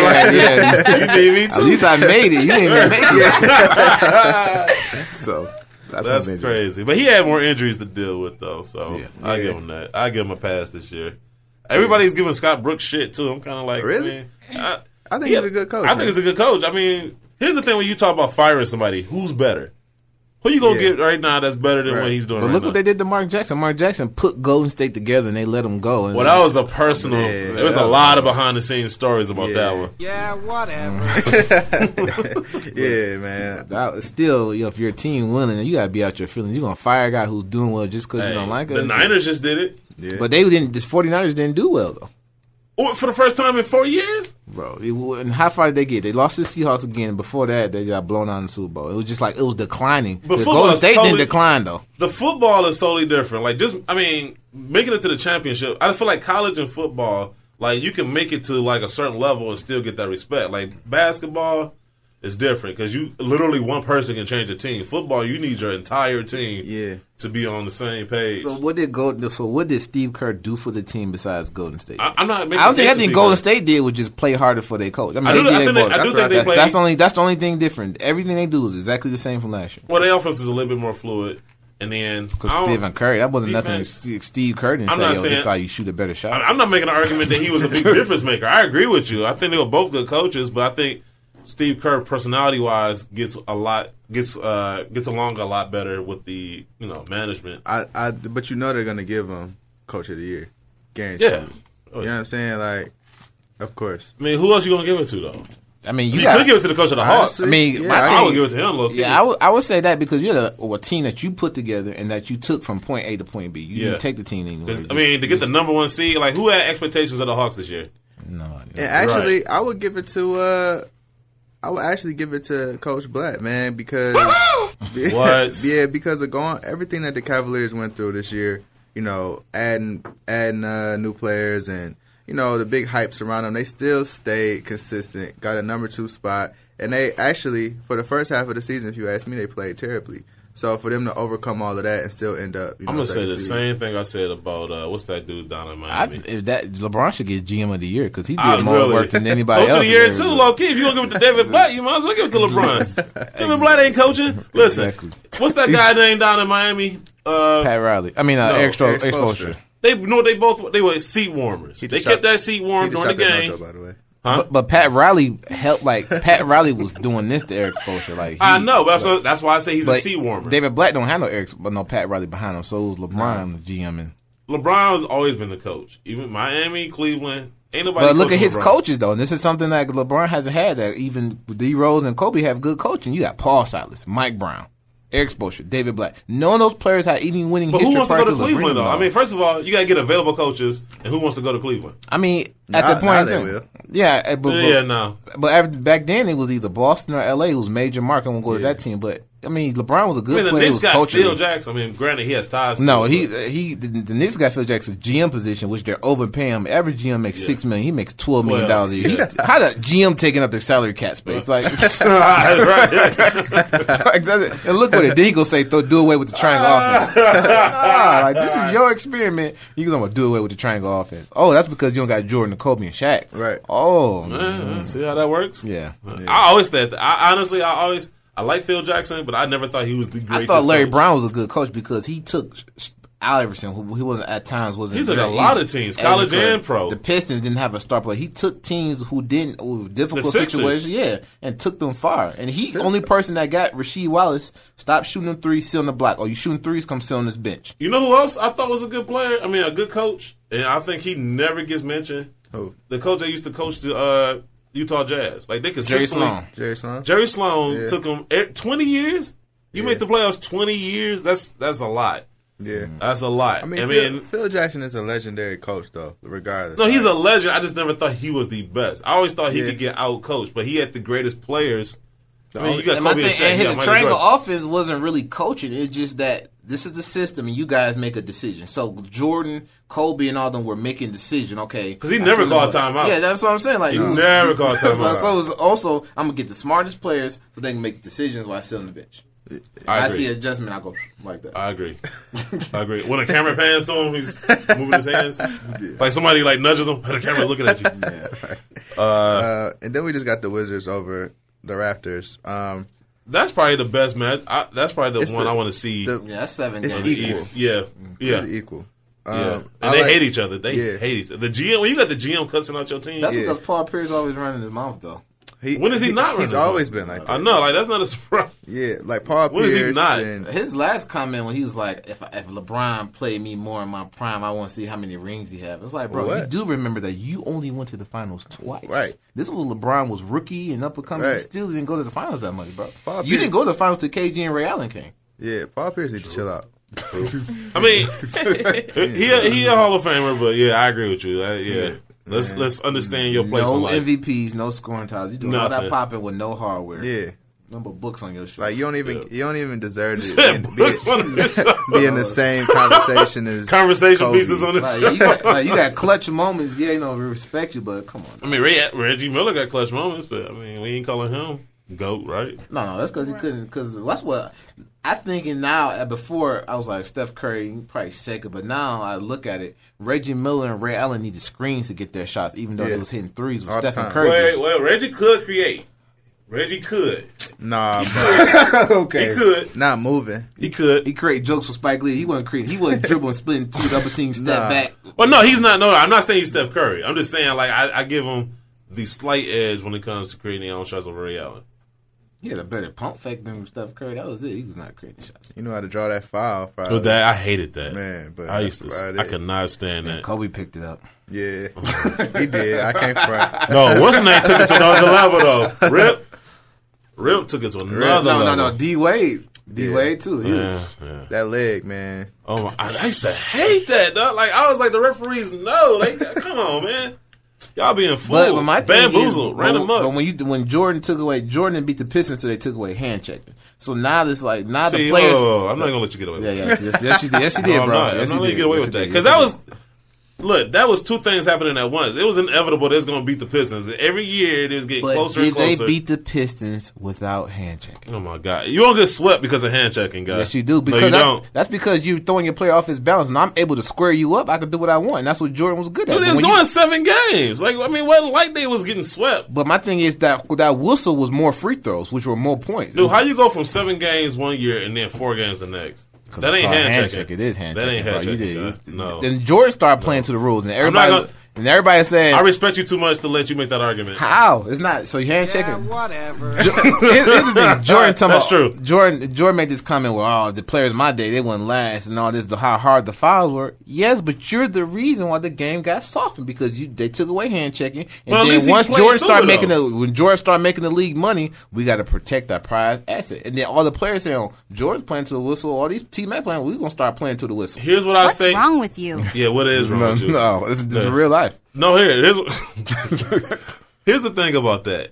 Like, and I'm not saying Michael Jordan probably didn't complain, right? But at least he didn't complain on the court. Like, dude, he would play ball, and then get off the court, and then go call David Stern and be like, "Yo, y'all gotta do something about that," right? It's complaining whether I do it here or behind. But I don't want to see it. You know what I'm saying? Don't let me see it. Yeah, it's like the sausage is made. So you rather for somebody to steal behind your back than in front of you? I'm just saying, you eat hot dogs. Yes, I eat hot dogs. I'd rather for you to drop it in my face so I know not to eat it than you drop it in and say, "Here you go." But you don't see how it's made. Exactly. You know what's in hot dogs? You don't want to see how it's made. That's just crazy. I'm just saying. We know it's all a process. Nobody stopped anybody from eating the lunch. But you ain't thinking about it when you eating it. Like, if you was sitting in a hot dog factory, you're like, I'm never eating that. Just like the NBA, everything's softened within that. Everything is processed. So what you gonna do? Be a vegan?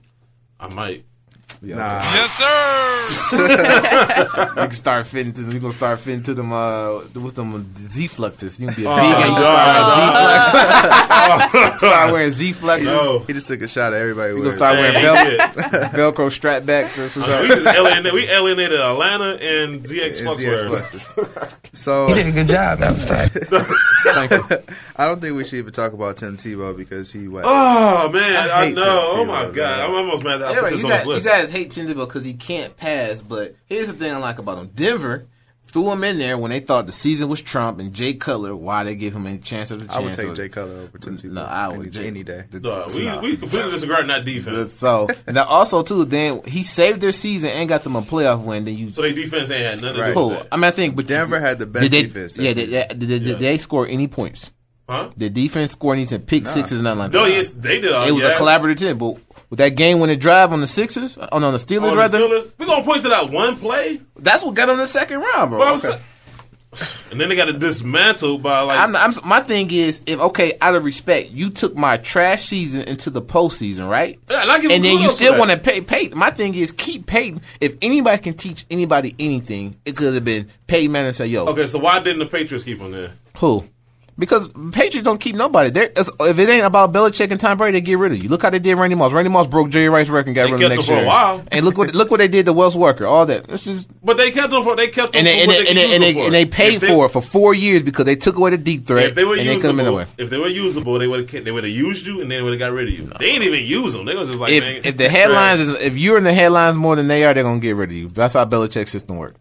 But you already know that. Man, my thing is, look at the Aaron Rodgers and Brett Favre situation. Brett Favre taught him a lot, but he held back Brett because Favre was a brat, though. But I'm saying he still helped him out. But look how that system worked out. You got a quarterback now and a quarterback for later. And look how that worked out for the Packers. You could have had the same thing now. You could have had Peyton Manning teaching him, and then once he came out, you could have had another quarterback. Dude is trash. I can't wait for the season to start just so him to prove that he's trash again. I just don't like him. Man, if he has a good season, man, I didn't knock his season when he had that. I was like, okay. And then the next season, you're gonna wear the Walmart specials if you have a good season.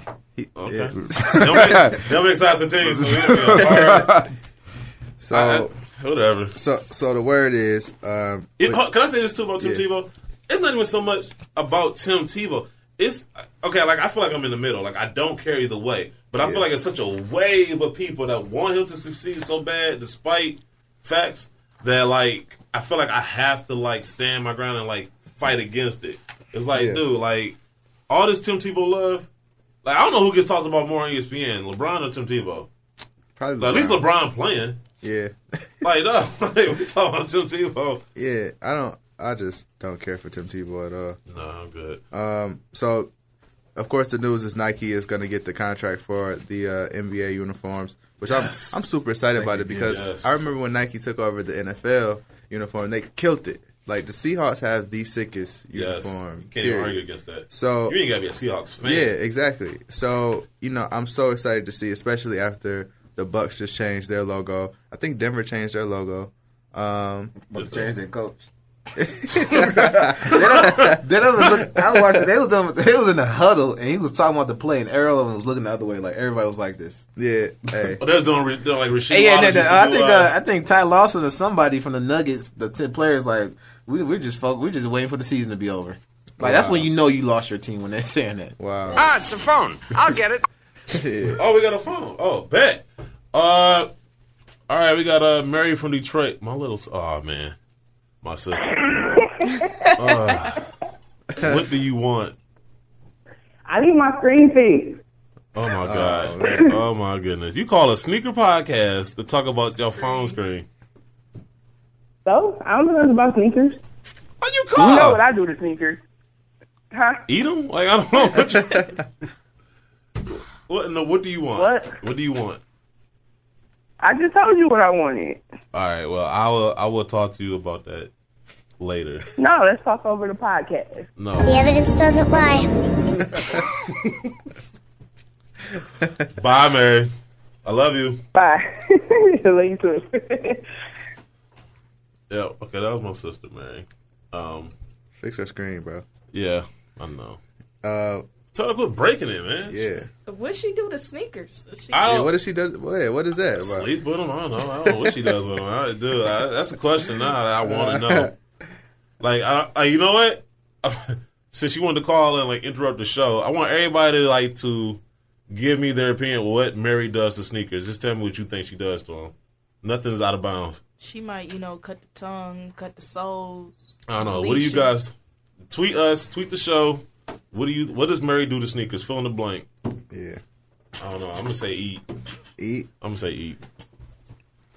All right. So we're on to. Actually, to touch on that Nike thing, I think it's going to be dope because when they had the football contract, they started dropping Bo Jacksons in different team colors. So imagine they were dropping Hirachis in different Pistons colors or Kobe's or other basketball shoes. So, I feel that. I think that's going to be good. Take away the sleeves on these jerseys. Oh, who do you think? Oh my God! Thank you. Jesus. Sleeves on you look like a male cheerleader. You had the one shot. That is the Adidas dog. You had the one shot and then you just dropped the biz off. The sleeves on jerseys is the dumbest thing. Yeah. You look like a soccer player. I'm like, man, that was annoying. Yes, it was. Yeah. Yes, it was, man. I'm so glad. I want that thing to go away. Who do you think is that's like auto-tune of the NBA. Oh yeah, definitely. Who's going to get the biggest redesign as far as their, who do you think is going to get it? Because it's always that one team that just goes for the gusto and just gets a total. Whatever. I will say Cleveland because they got the biggest Nike star. I'm gonna say Houston. Really? Yeah. I think it's going to be. It'll be Milwaukee, though. Milwaukee, because their new logo is nice. It's aggressive, and they got a nice young team too. Yeah, Jabari Parker got hurt. That's sad. And Julius Randle. I was so hoping for him, man. Yeah, that was the first game. That was like, he broke his leg. Like, come on, damn, drink some milk, man. Yeah, but there's no calcium in these players no more. So, of course, Nike signed Marcus Mariota and Jameis Winston. That's surprise, right? Marcus Mariota, to me, is like another, what's my guy on San Francisco? Kaepernick? Yeah. Yes. He's like a younger him. But Kaepernick is just so cocky. He thinks that he's already had Peyton Manning feats. You know what I'm saying? Like, you're nobody right now, I ain't gonna say he's nobody. I argue he should have won that Super Bowl that one year. So, Kaepernick or Russell Wilson? Oh, Russell. Come on, man. So my thing is, it depends on what you plan. I think their system wasn't set up right because you should have. They was killing the league with the read option. They went away from it, and that's when they started suffering. I feel like they try to prove somebody is a passer too much. Like, dude, like if he a runner, and that's what I hate about NFL culture. Like, this guy was successful at college in this. Implement some passing, but let him be successful at this. Because my thing is, the DBs are faster, linebackers are faster, so and then the defensive linemen are faster now. So you want somebody to sit in the pocket all day. So you want him to sit behind for 6 seconds behind a $300,000, not $1 million offensive line, and think he's going to pick away the defense? No, let him run. That's what Vic was doing great. So they try to change his game, and look what happened. Look at him. That first year, it was a perfect balance, and then they tried so hard to make him faster. They want Vic to, that's not. He got demolished in that. I think it's more of a culture thing. They didn't want one culture coming to black quarterbacks coming into their own and trying to change the game was traditionally done. But times have changed. The game has changed. You got to run now when you got DeMarcus Ware and these guys coming for you. These DNs and Jason Taylor. You can't sit back there or just crumble. I know you got to get on. You look at these quarterbacks coming up.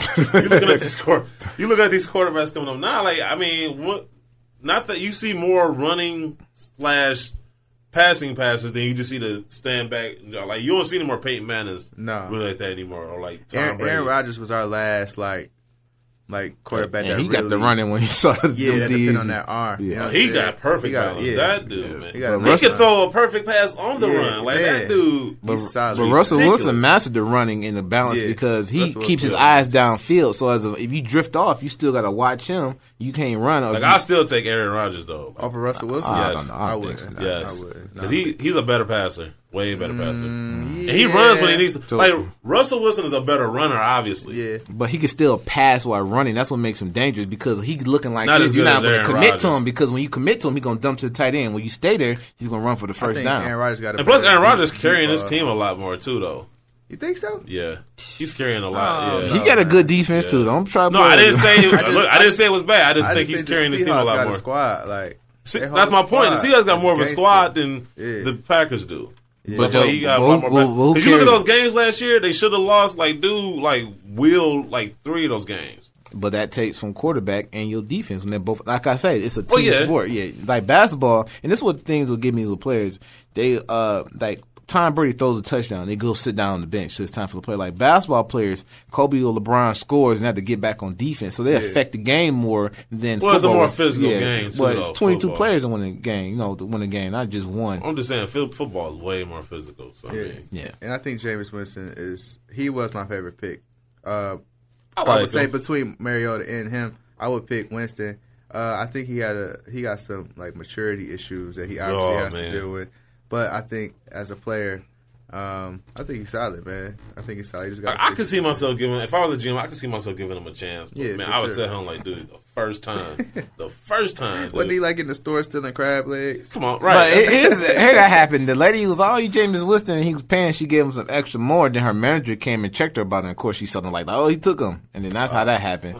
But my thing, he didn't walk out with just ran out the crab legs. You know what I'm saying? Like that's how it was just a hookup going wrong. That's what it was. Well, when I say maturity, like you got to know the position you in. You know what I'm saying? Especially with all the baggage now that perceived or unperceived. You know the baggage you got. You got to be smart now, especially now you're in the NFL. Like you don't have Jumbo Fisher like there to protect you. It depends on who you are. Because Brett Favre, you get drunk before games and all that, and they was like, just go throw these 50 passes. And, you know what I'm saying? Like it just depends on who you. Well, winning cures all ills though. Like if he goes out there and balling, I don't care. But my thing is, people are contemplating, but he was never there. He wasn't made for class. That they make more of your off field than academics. Like if this guy was failing, that's be an issue because we're paying for you to go to college. You're not succeeding well. So that academics and your plan, they just want. But look at Johnny Manziel though. Like was he failing? Well, I mean, I don't know. His people had money, so he's gonna get there regardless. That's true. You know what I'm saying? He's gonna get there regardless. But you make a good point. Even though you were late. Whatever. Not as late as Westbrook to the playoffs. Huh? Not as late as Westbrook to the playoffs. Yeah, that's true. See that low blows, man. Right. Hey, I got to defend him. Body shot. I had to jab back. I see. Russell Westbrook. That's your favorite player. You said you like him over LeBron. He's a better. I like his motor. I'm sorry. I'll take him. Really? Over LeBron? I like him. I like him better. The guy that doesn't even pass to the leading scorer in the league. Yeah. I'm just saying. I like his motor, man. I like him. I said this year too, though. I did say this year. Westbrook is nice. Dude was getting assists this year. Like he was doing better. He was playing a more balanced game. 11 triple doubles. Yeah. Here's what gives me. So you a pass to Jeremy Lamb. But you wouldn't pass to Katie. Well, he ain't done. Here's the thing, though. He's not threatened by Jeremy Lamb. Like KD, you know. That is dirty. They fighting for that number one spot, though. So, you know. But, I mean, I got a huge list of This Week in Stupid. I'm just going to do this one.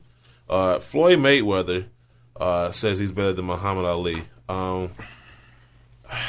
It's one of those things I'm torn on because all athletes think they're better than everybody, Let's be realists, please, in this conversation. I want to be. Yeah, okay. But I'm going to go over this. Over the weekend, ESPN released some clips of Stephen A. Smith interviewing Mayweather. And in one of those clips, Mayweather said he believes he's a better fighter than Ali was. He said he respects guys like Ali and Sugar Ray Leonard, but that he doesn't believe that anyone was better than he is today. He says, no one can ever brainwash me to believe that Sugar Ray Leonard and Muhammad Ali was better than me. I can't even type. No one could ever brainwash me and tell me that. But one thing I will do, exactly, I'm going to take my hat off to them and respect those guys because those are the guys that paved the way for me to be where I'm at today. Mayweather also went on to throw shade on Ali for losing to Leon Spinks in 1978 in his performance during the Rumble in the Jungle. He said Leon Spinks only had 7 fights, never put a fighter in there with Floyd Mayweather with 7 fights. Take punishment and let a man tire himself out from beating you.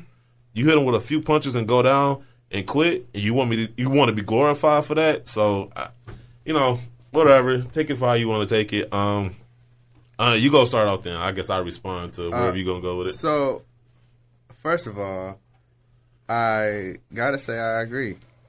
Only because his defense, bro. He's looking at it from a technical standpoint. We looking at it from a boxer. He's looking at it from a technical point. It's like Kobe talking about LeBron or Jordan. They looking at it from a different point of the game from that. So I understand the defense, but here's the thing. Why? This is the first thing. Why even come out? I can see if somebody asked you a question. Yeah.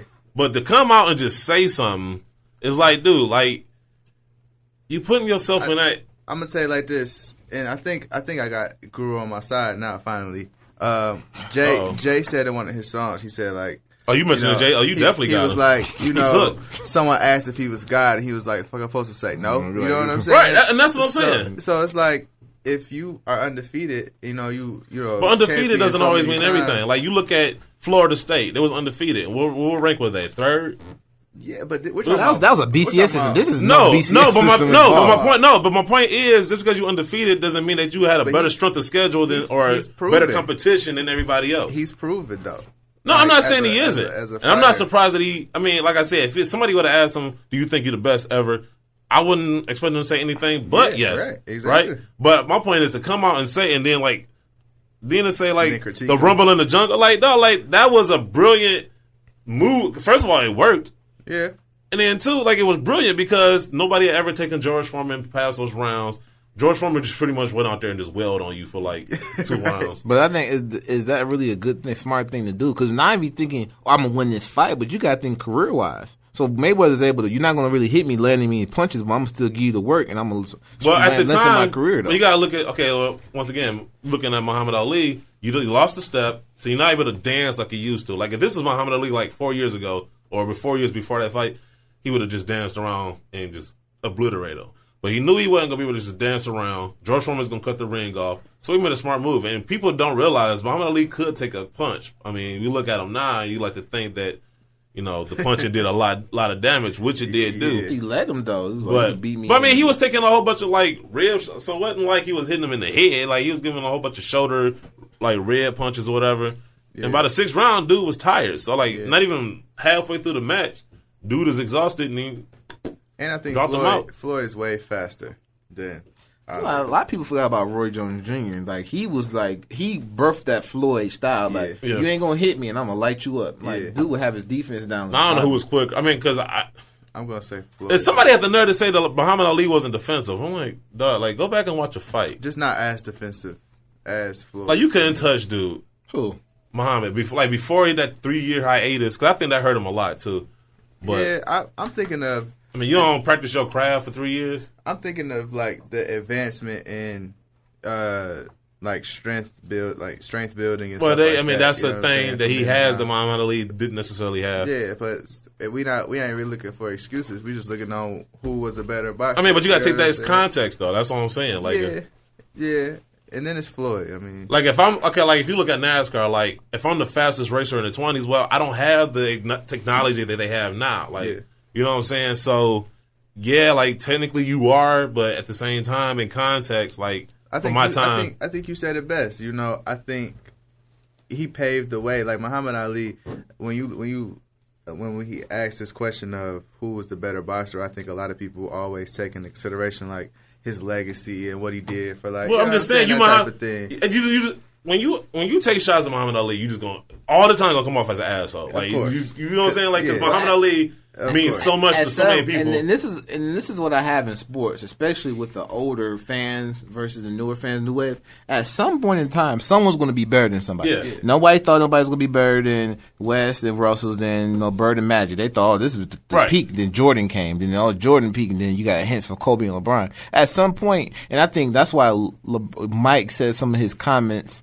seem spiteful because he know that these guys have a chance of coming from my spot. You know what I'm saying? So that's what I mean. It's just the realistic of it. That's the best drop I've heard today. So I mean, that's what it is. The same thing with boxing. When athletes are getting faster and stronger, they're eventually going to get better. But this is what you need to take into account. And Floyd has mechanics too, though. It's not just punch power. You know what I'm saying? This is what you need to take into well, not you, but like what people need to take into account. The same way, like you might be, coming for the people that that spot that somebody once held. Somebody's gonna be coming after you.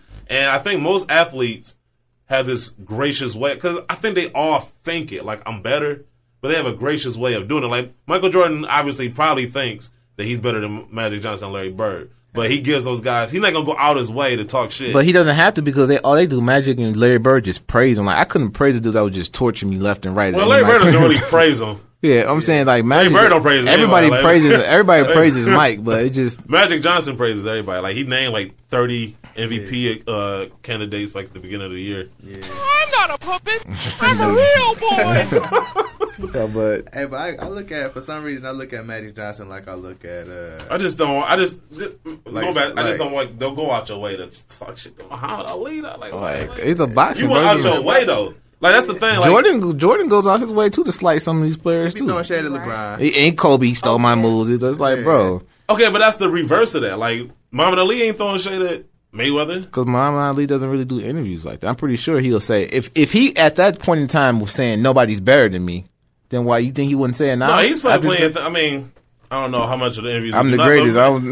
He did it too. So when Floyd does, Muhammad Ali can preach it all day. And when Floyd does because the way he does it now is like a jovial thing. Like, I mean, he's not boxing no more. He's like, but Muhammad Ali was brash with it. He'd be the press conference. At the time when he was still boxing, yeah, he was like, I'm gonna beat you. I'm gonna tell you what round I'm gonna beat you in.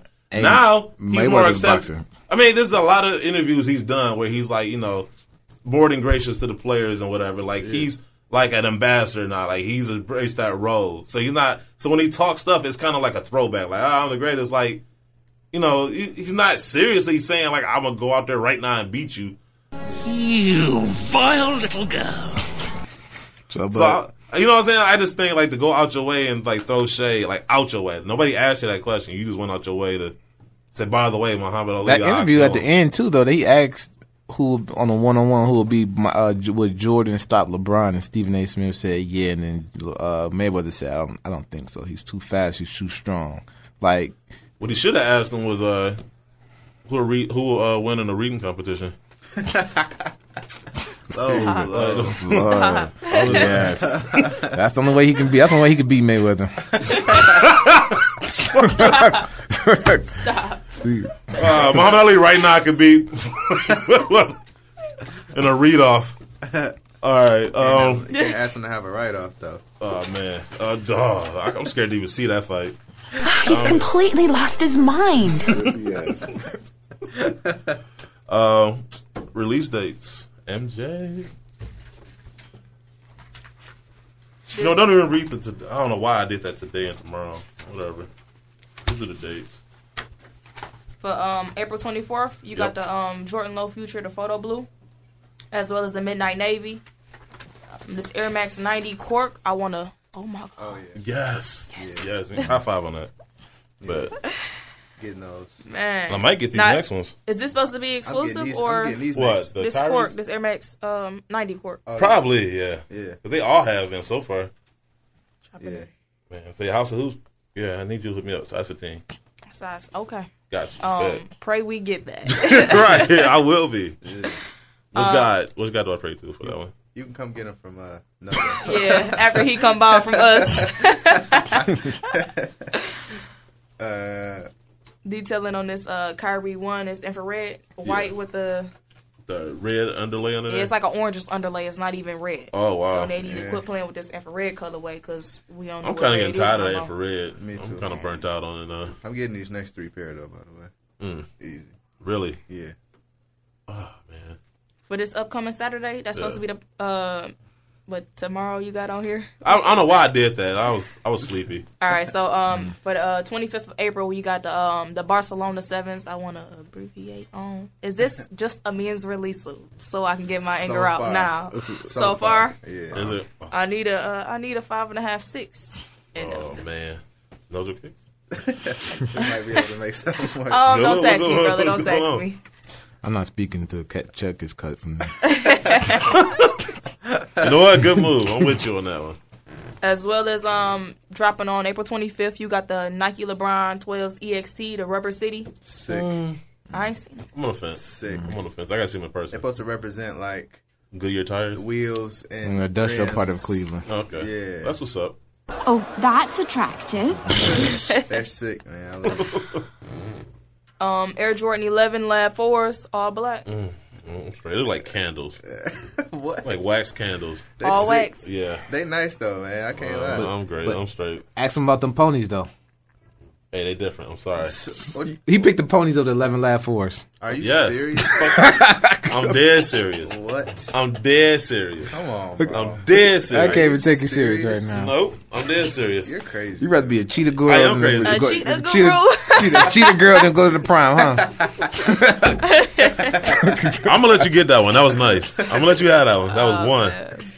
Oh. So 25th anniversary for the Asics Gel Light. You got the was it supposed to be concept special edition? Yeah.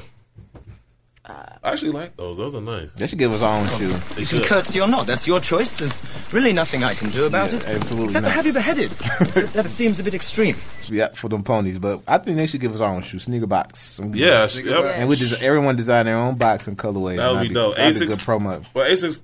I know everybody at Asics is a big fan of the show, so yeah.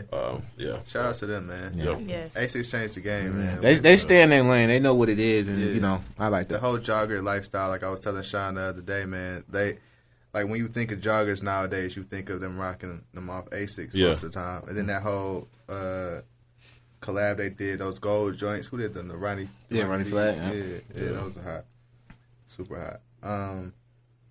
So yeah, shout out to Asics. We need our own shoe. Yep, make it happen.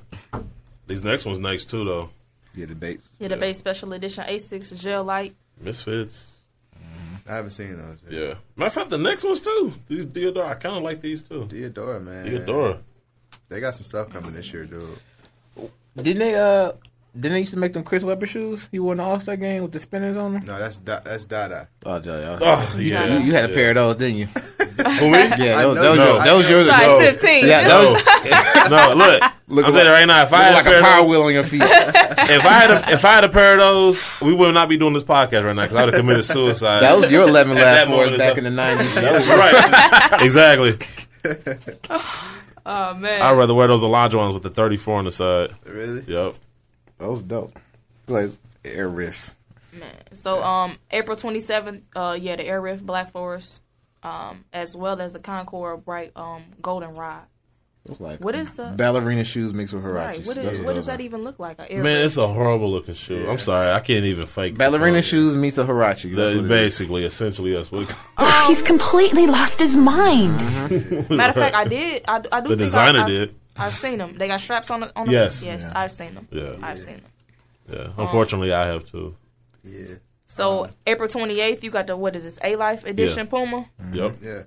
This supposed to be A-Life always stayed just under the radar, but they always dropped up. Dope stuff. Nice. Yeah. Give me only Sway. I only need Sway Pumas. April 20. May 1st, you got Nike KD7 the Flight as well as LeBron and the Kobe 10 Flight. Okay. I kind of like those. It's supposed to be all pack. I don't know if it's a pack. No, they just same colorways. Yeah, the same things with the separate shoes. To represent what? The flight. I just don't. You look confused right now. Like why? I hate when they do that. You know what I'm saying? Like, I guess for every era aesthetic part of the game, with Kevin Durant when he's dunking, when he's shooting, and LeBron, of course, dunking and slashing, and Kobe. Like, that's what I think it kind of is. But at the point in time, though, it's like flight what?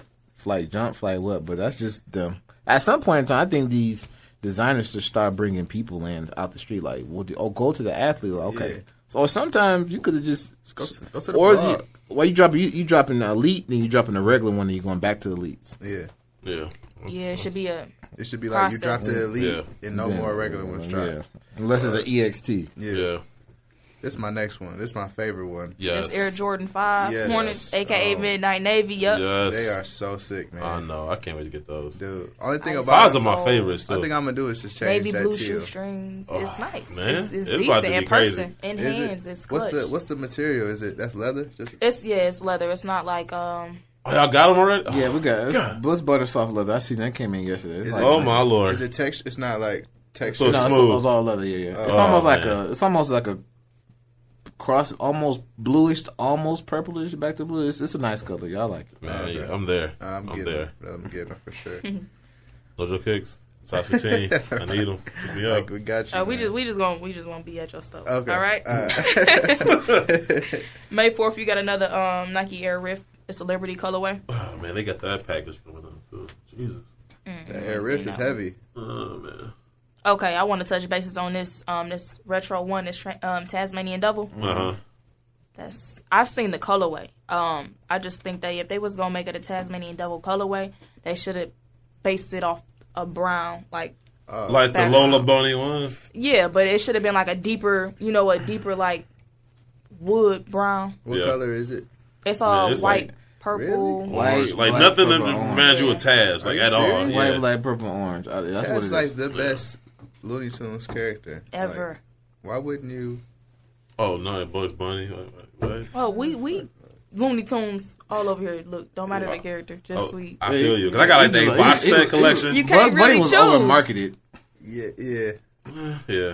At some point. He was hilarious though. Go back and watch those cartoons, man. They are hilarious. Yeah, they are. My favorite one is the one with Daffy Duck and Bugs Bunny, like duck season, rabbit season, and like Elmer Fudd in the middle. And he keeps blowing Daffy Duck in the face, and every time he shoots him, his beak is like it's some. It's like a backwards hat, like hilarious. I think Looney Tunes made it famous, like when they hit each other in the head and then like the lump just comes up. Yeah. And it's like so exaggerated. When I was a kid, I just thought that shit was true.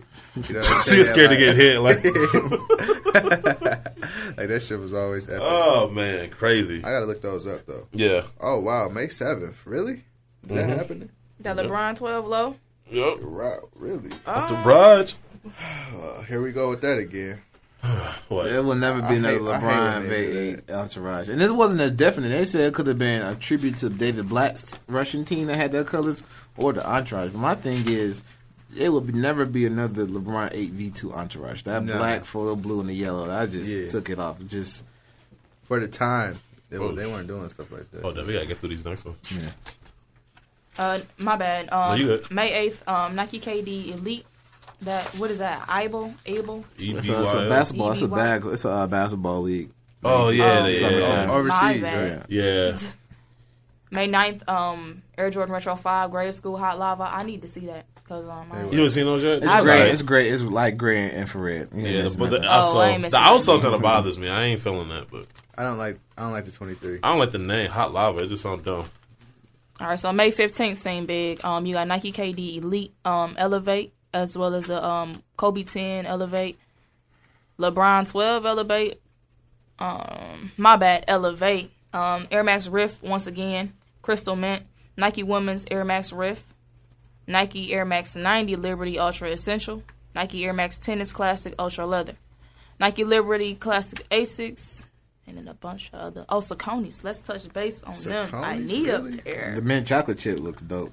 I would never. I haven't seen a vanilla strawberry. I would never put my foot in a fucking Saucony. What? Ever? Come on now. That's supposed to be a cross. You gonna start an argument at the end of the show? No, it's like an ASIC. It's a dope. Did you ever see the shoe though? You can't hate until you see the shoe though. I'm not a big fan of that colorway. Really? Yeah. Oh, this chocolate chip? Saucony. I haven't seen the chocolate chip color. Oh, okay. I'm talking about the shoe in general. Sauconys in general are nice. Yeah. I just can't do them. That mint chocolate chip, man. I don't know. I'm not a big fan of it. Fucking May 16th is a hot month. Oh. Yeah. Oh, man. Look, and I'm going to tell you what. I got 2 countdown packs. So I need another Retro 7. She's just stunning on everybody. Pretty much. I got my 16s in the truck right now. Say it again. So I can just ooh you. Yeah, so May 16th, we got the Air Jordan Retro 7, the hairs dropping, as well as the Nike SB Dunk Lows. De La Soul? Yeah. And Air Jordan Spizikes. You know, we're gonna pick up the Retro 7s over the Spizikes any day. That's the mint chocolate chip. That's not even a question. That's a statement. That's, yes. And as well as the Air Max 90 OG infrared. That's heavy for my Air Max collectors. I just hope on this Retro 7 they actually detail it. They don't make no minor, major. Like, I have a bunch of glue stains in there, so I'll be Gray Toe 13s. That was so trash. No, the miso. The miso of that foamy. In the tongue. Yeah, bro. That pitch, bro. I was like, where my suede at? Like, I put them out the box. I tried to take them back, but y'all don't take shoes back on the same day of the release day. Yes, we do. No, they didn't with mine. Maybe they lied to me then. Man, get these. Yeah. All right, so May 23rd, Air Jordan 11 Low Bread. I am not buying another pair. I'm not buying those. I'm not buying them. I'm not buying them. Chicago? No, the bread, the 11 low breads. Because I still got my mids. It's like, why? Like, why am I buying that? I got 2 pair of mids. Ain't no point. That's what I'm saying. It's like, why am I? That's no point. And I'm getting them. They hot. So I want a lower version of the same shoe I got. Yes. You don't have a high top and a low version of the same shoe? No, I do. It's just ridiculous. Concords. Summertime, the low tops are nice. Plus, he wore those. Shoes are nice, just in general. And plus, I got the Concord low, so it only makes sense to get the. We go ahead and rock these retro ones, these OG. These man, how limited are these going to be? They're so hard. I don't know. I'm hearing more limited than the fragments. So like one pair, like these gonna be some PEs. Yeah, that's what I was hearing. So we'll see. May 30th, we got that Air Jordan Retro 1, that OG Chicago colorway. Yes. Rocking them. Tell Andy I'm rocking them with my Mitchell in this. Yeah, that was I'm about to be. Oh, they dropping some rose gold. I'm about to be out here in the streets so hard. All right, so let me touch bases on this this Adidas Superstar Respect Your Roots colorway. Drake Jones and Joey Bass. Joey Bass. Yeah. Haven't seen those. Yeah. I haven't seen them either. Yeah. But I'm down to rock any type of Superstar shell toe. I feel you on that. I just got the pink Pharrell joints. Those is hot. Who you pick them up from? The Plug in Ohio. I heard they said only champs. No, it was from Super Plug. I don't want to drop the name. Okay, don't drop the name. Yeah, they hot. Lady Foot Locker? No. So yeah, you against that Chill too, on right? the pink. Okay. I'm aware. I'm aware of the next show. Oh man, don't do that. Yeah. All right. Still no word of official release dates for the Atmos Special Edition Asics Gel Light 5 Camo, the Ewing Concept Retro, White, Royal Orange, and Black and White. Those are 2 different shoes. The Adidas Superstar City Pack, the Nike Air Huarache Light OG Pack, the Nike Sock Dart, red, white, and neon yellow. Those are 3 different shoes, and they horrible anyway, so don't buy them. The Nike Flight Racer, Blue Lagoon, they are horrible. Those are nice, comfortable summer shoes. I say they look horrible. I didn't say they weren't comfortable. What's the official colorway, real quick, I'm sorry to interrupt, on the 72 and 10s? Somebody, please. Black and red. I know it's going to be black and red. Red logo. It's going to be a leather. Like a leather upper. Yeah, it's going to be Space Jam, but with red accents. Okay, all right. Which is why I was kind of like, what? The Nike SB Dunk Low Tokyo, the Nike Mag SB Dunk Low Back to the Future, the Nike SB Dunk High Black Grape, the Nike SB Stefan Janowski Cork. Cork is just going to be put on everything I see this year. Yeah. The Nike Kobe 10 GS Black Bright Crimson, the Nike LeBron 2 Retro Dunkman, the Nike LeBron 12 USA, the Jordan Future Low Black Ice, the Jordan Son of Mars Hot Lava. Yeah, you got 2 pair of those. Do I? Yeah, forget you. I actually asked myself, like, really? What? Huh? Exactly. What? Maybe I do. The Jordan Westbrook Zero Black. I was disappointed. I thought I thought he's gonna actually have a shoe, right? Like it seemed like off court shoe. Yeah. The Air Jordan Retro 6 Low Oreo and White Infrared, 2 different shoes. The Air Jordan Retro 9 Copper Statue. I'm passing on those. I like those. I'm passing. Right. The Air Jordan 29 Hair, those are horrible. That's one that got like the 7 triangles, the print all over. Yeah, it's horrible. The Air Jordan Retro 13 Low, was it Quay 54? They got some. It's all white with some type of design on the back. Yeah, they actually kind of nice. Yeah. That's what. The Air Jordan 1-2 Hybrid. They gonna put like that's that the sample ones from back in the day. Yeah, and the Air Jordan 1 Pinnacle Gold. Those are sick. I know. Sick. Those $500, ain't you? Yeah, man. Retail price? Yeah. Damn, for one shoe? They're gold plated though. Gold plated. Man, I'm taking them right to the pawn shop. You can bring them to Joe. Right, Dojo Kicks. Also, there are a number of shoes releasing overseas with no set release date for here in the States, such as the Asics Gel Light 3 Gray Turquoise, the Adidas ZX 8000 Boost Solar Red, the Adidas ZX 8000 Boost Hawaiian Camo Pack, the Nike Air Force One LV8 Metallic Red Bronze, the Nike AirTech Challenge White Pack, the Nike Lab X158 Free TR 5.0 V6 Premium. That's like an engine. Is that a car? It's not like, I know. It's like, this hot rod. Nike making hot rods now.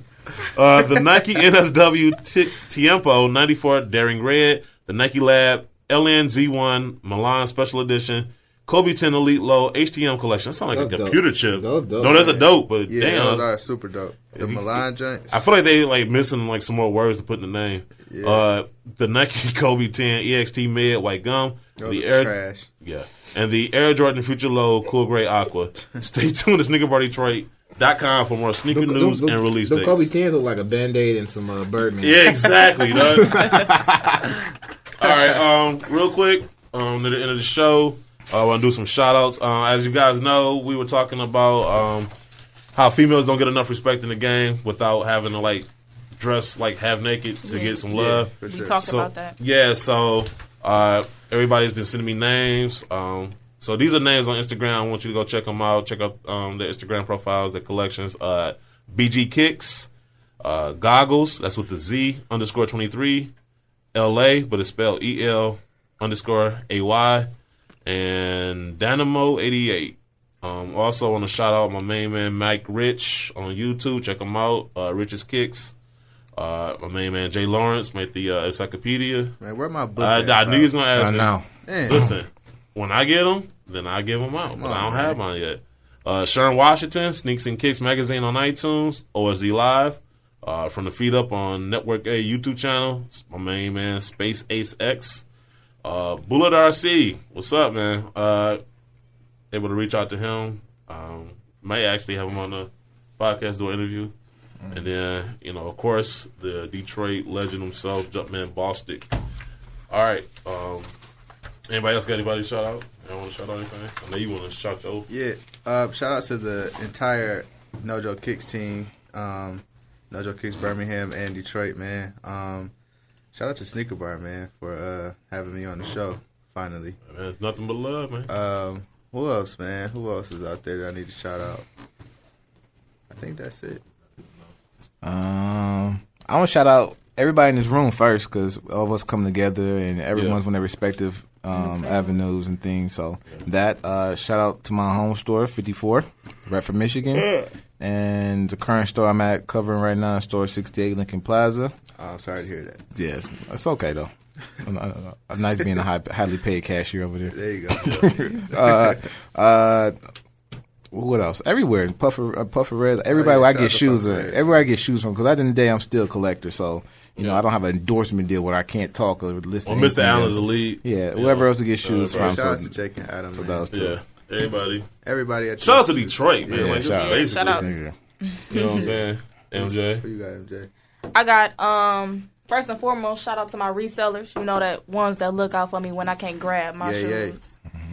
Shout out to Foot Locker actually for keeping me, keeping me together on certain shoes. Right. Shout out to them. Shout out to them. Shout out to Chrysler. Them paychecks that's going back to Foot Locker. I work so hard for. They just pay you in shoes. They just pay me in shoes. Yeah, that's crazy. That's how I've been. But yeah, so anyway, this is the new crew. This is the new revamped show. I actually liked it. It's fun. Like, it was actually, I know it was fun. Like even like the watch out, Breakfast Club. There you go. Now maybe next time somebody shows up on time. Right. Yeah. That's cool though. I had to look at my wallet though. Actually, you know what I got? I was stuck on Woodward because there was a pony going by. They said it was your shoe. You got too far from the state for Oh, anything. man, the zoo is down the street. The zoo is down the street. Oh, man, you animal. So, hopefully you guys liked it. Shout out to our first-time callers, Isaac and Chris.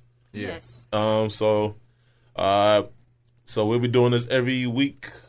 We drop it every Friday. So, once again, this is the Sneaker Box Podcast with SneakerBarDetroit.com. Sponsored by Dojo Kicks. So, So, all right. We're wrapping it up. We'll see you guys next time. We out. Peace. If you're not going to buy anything, get out.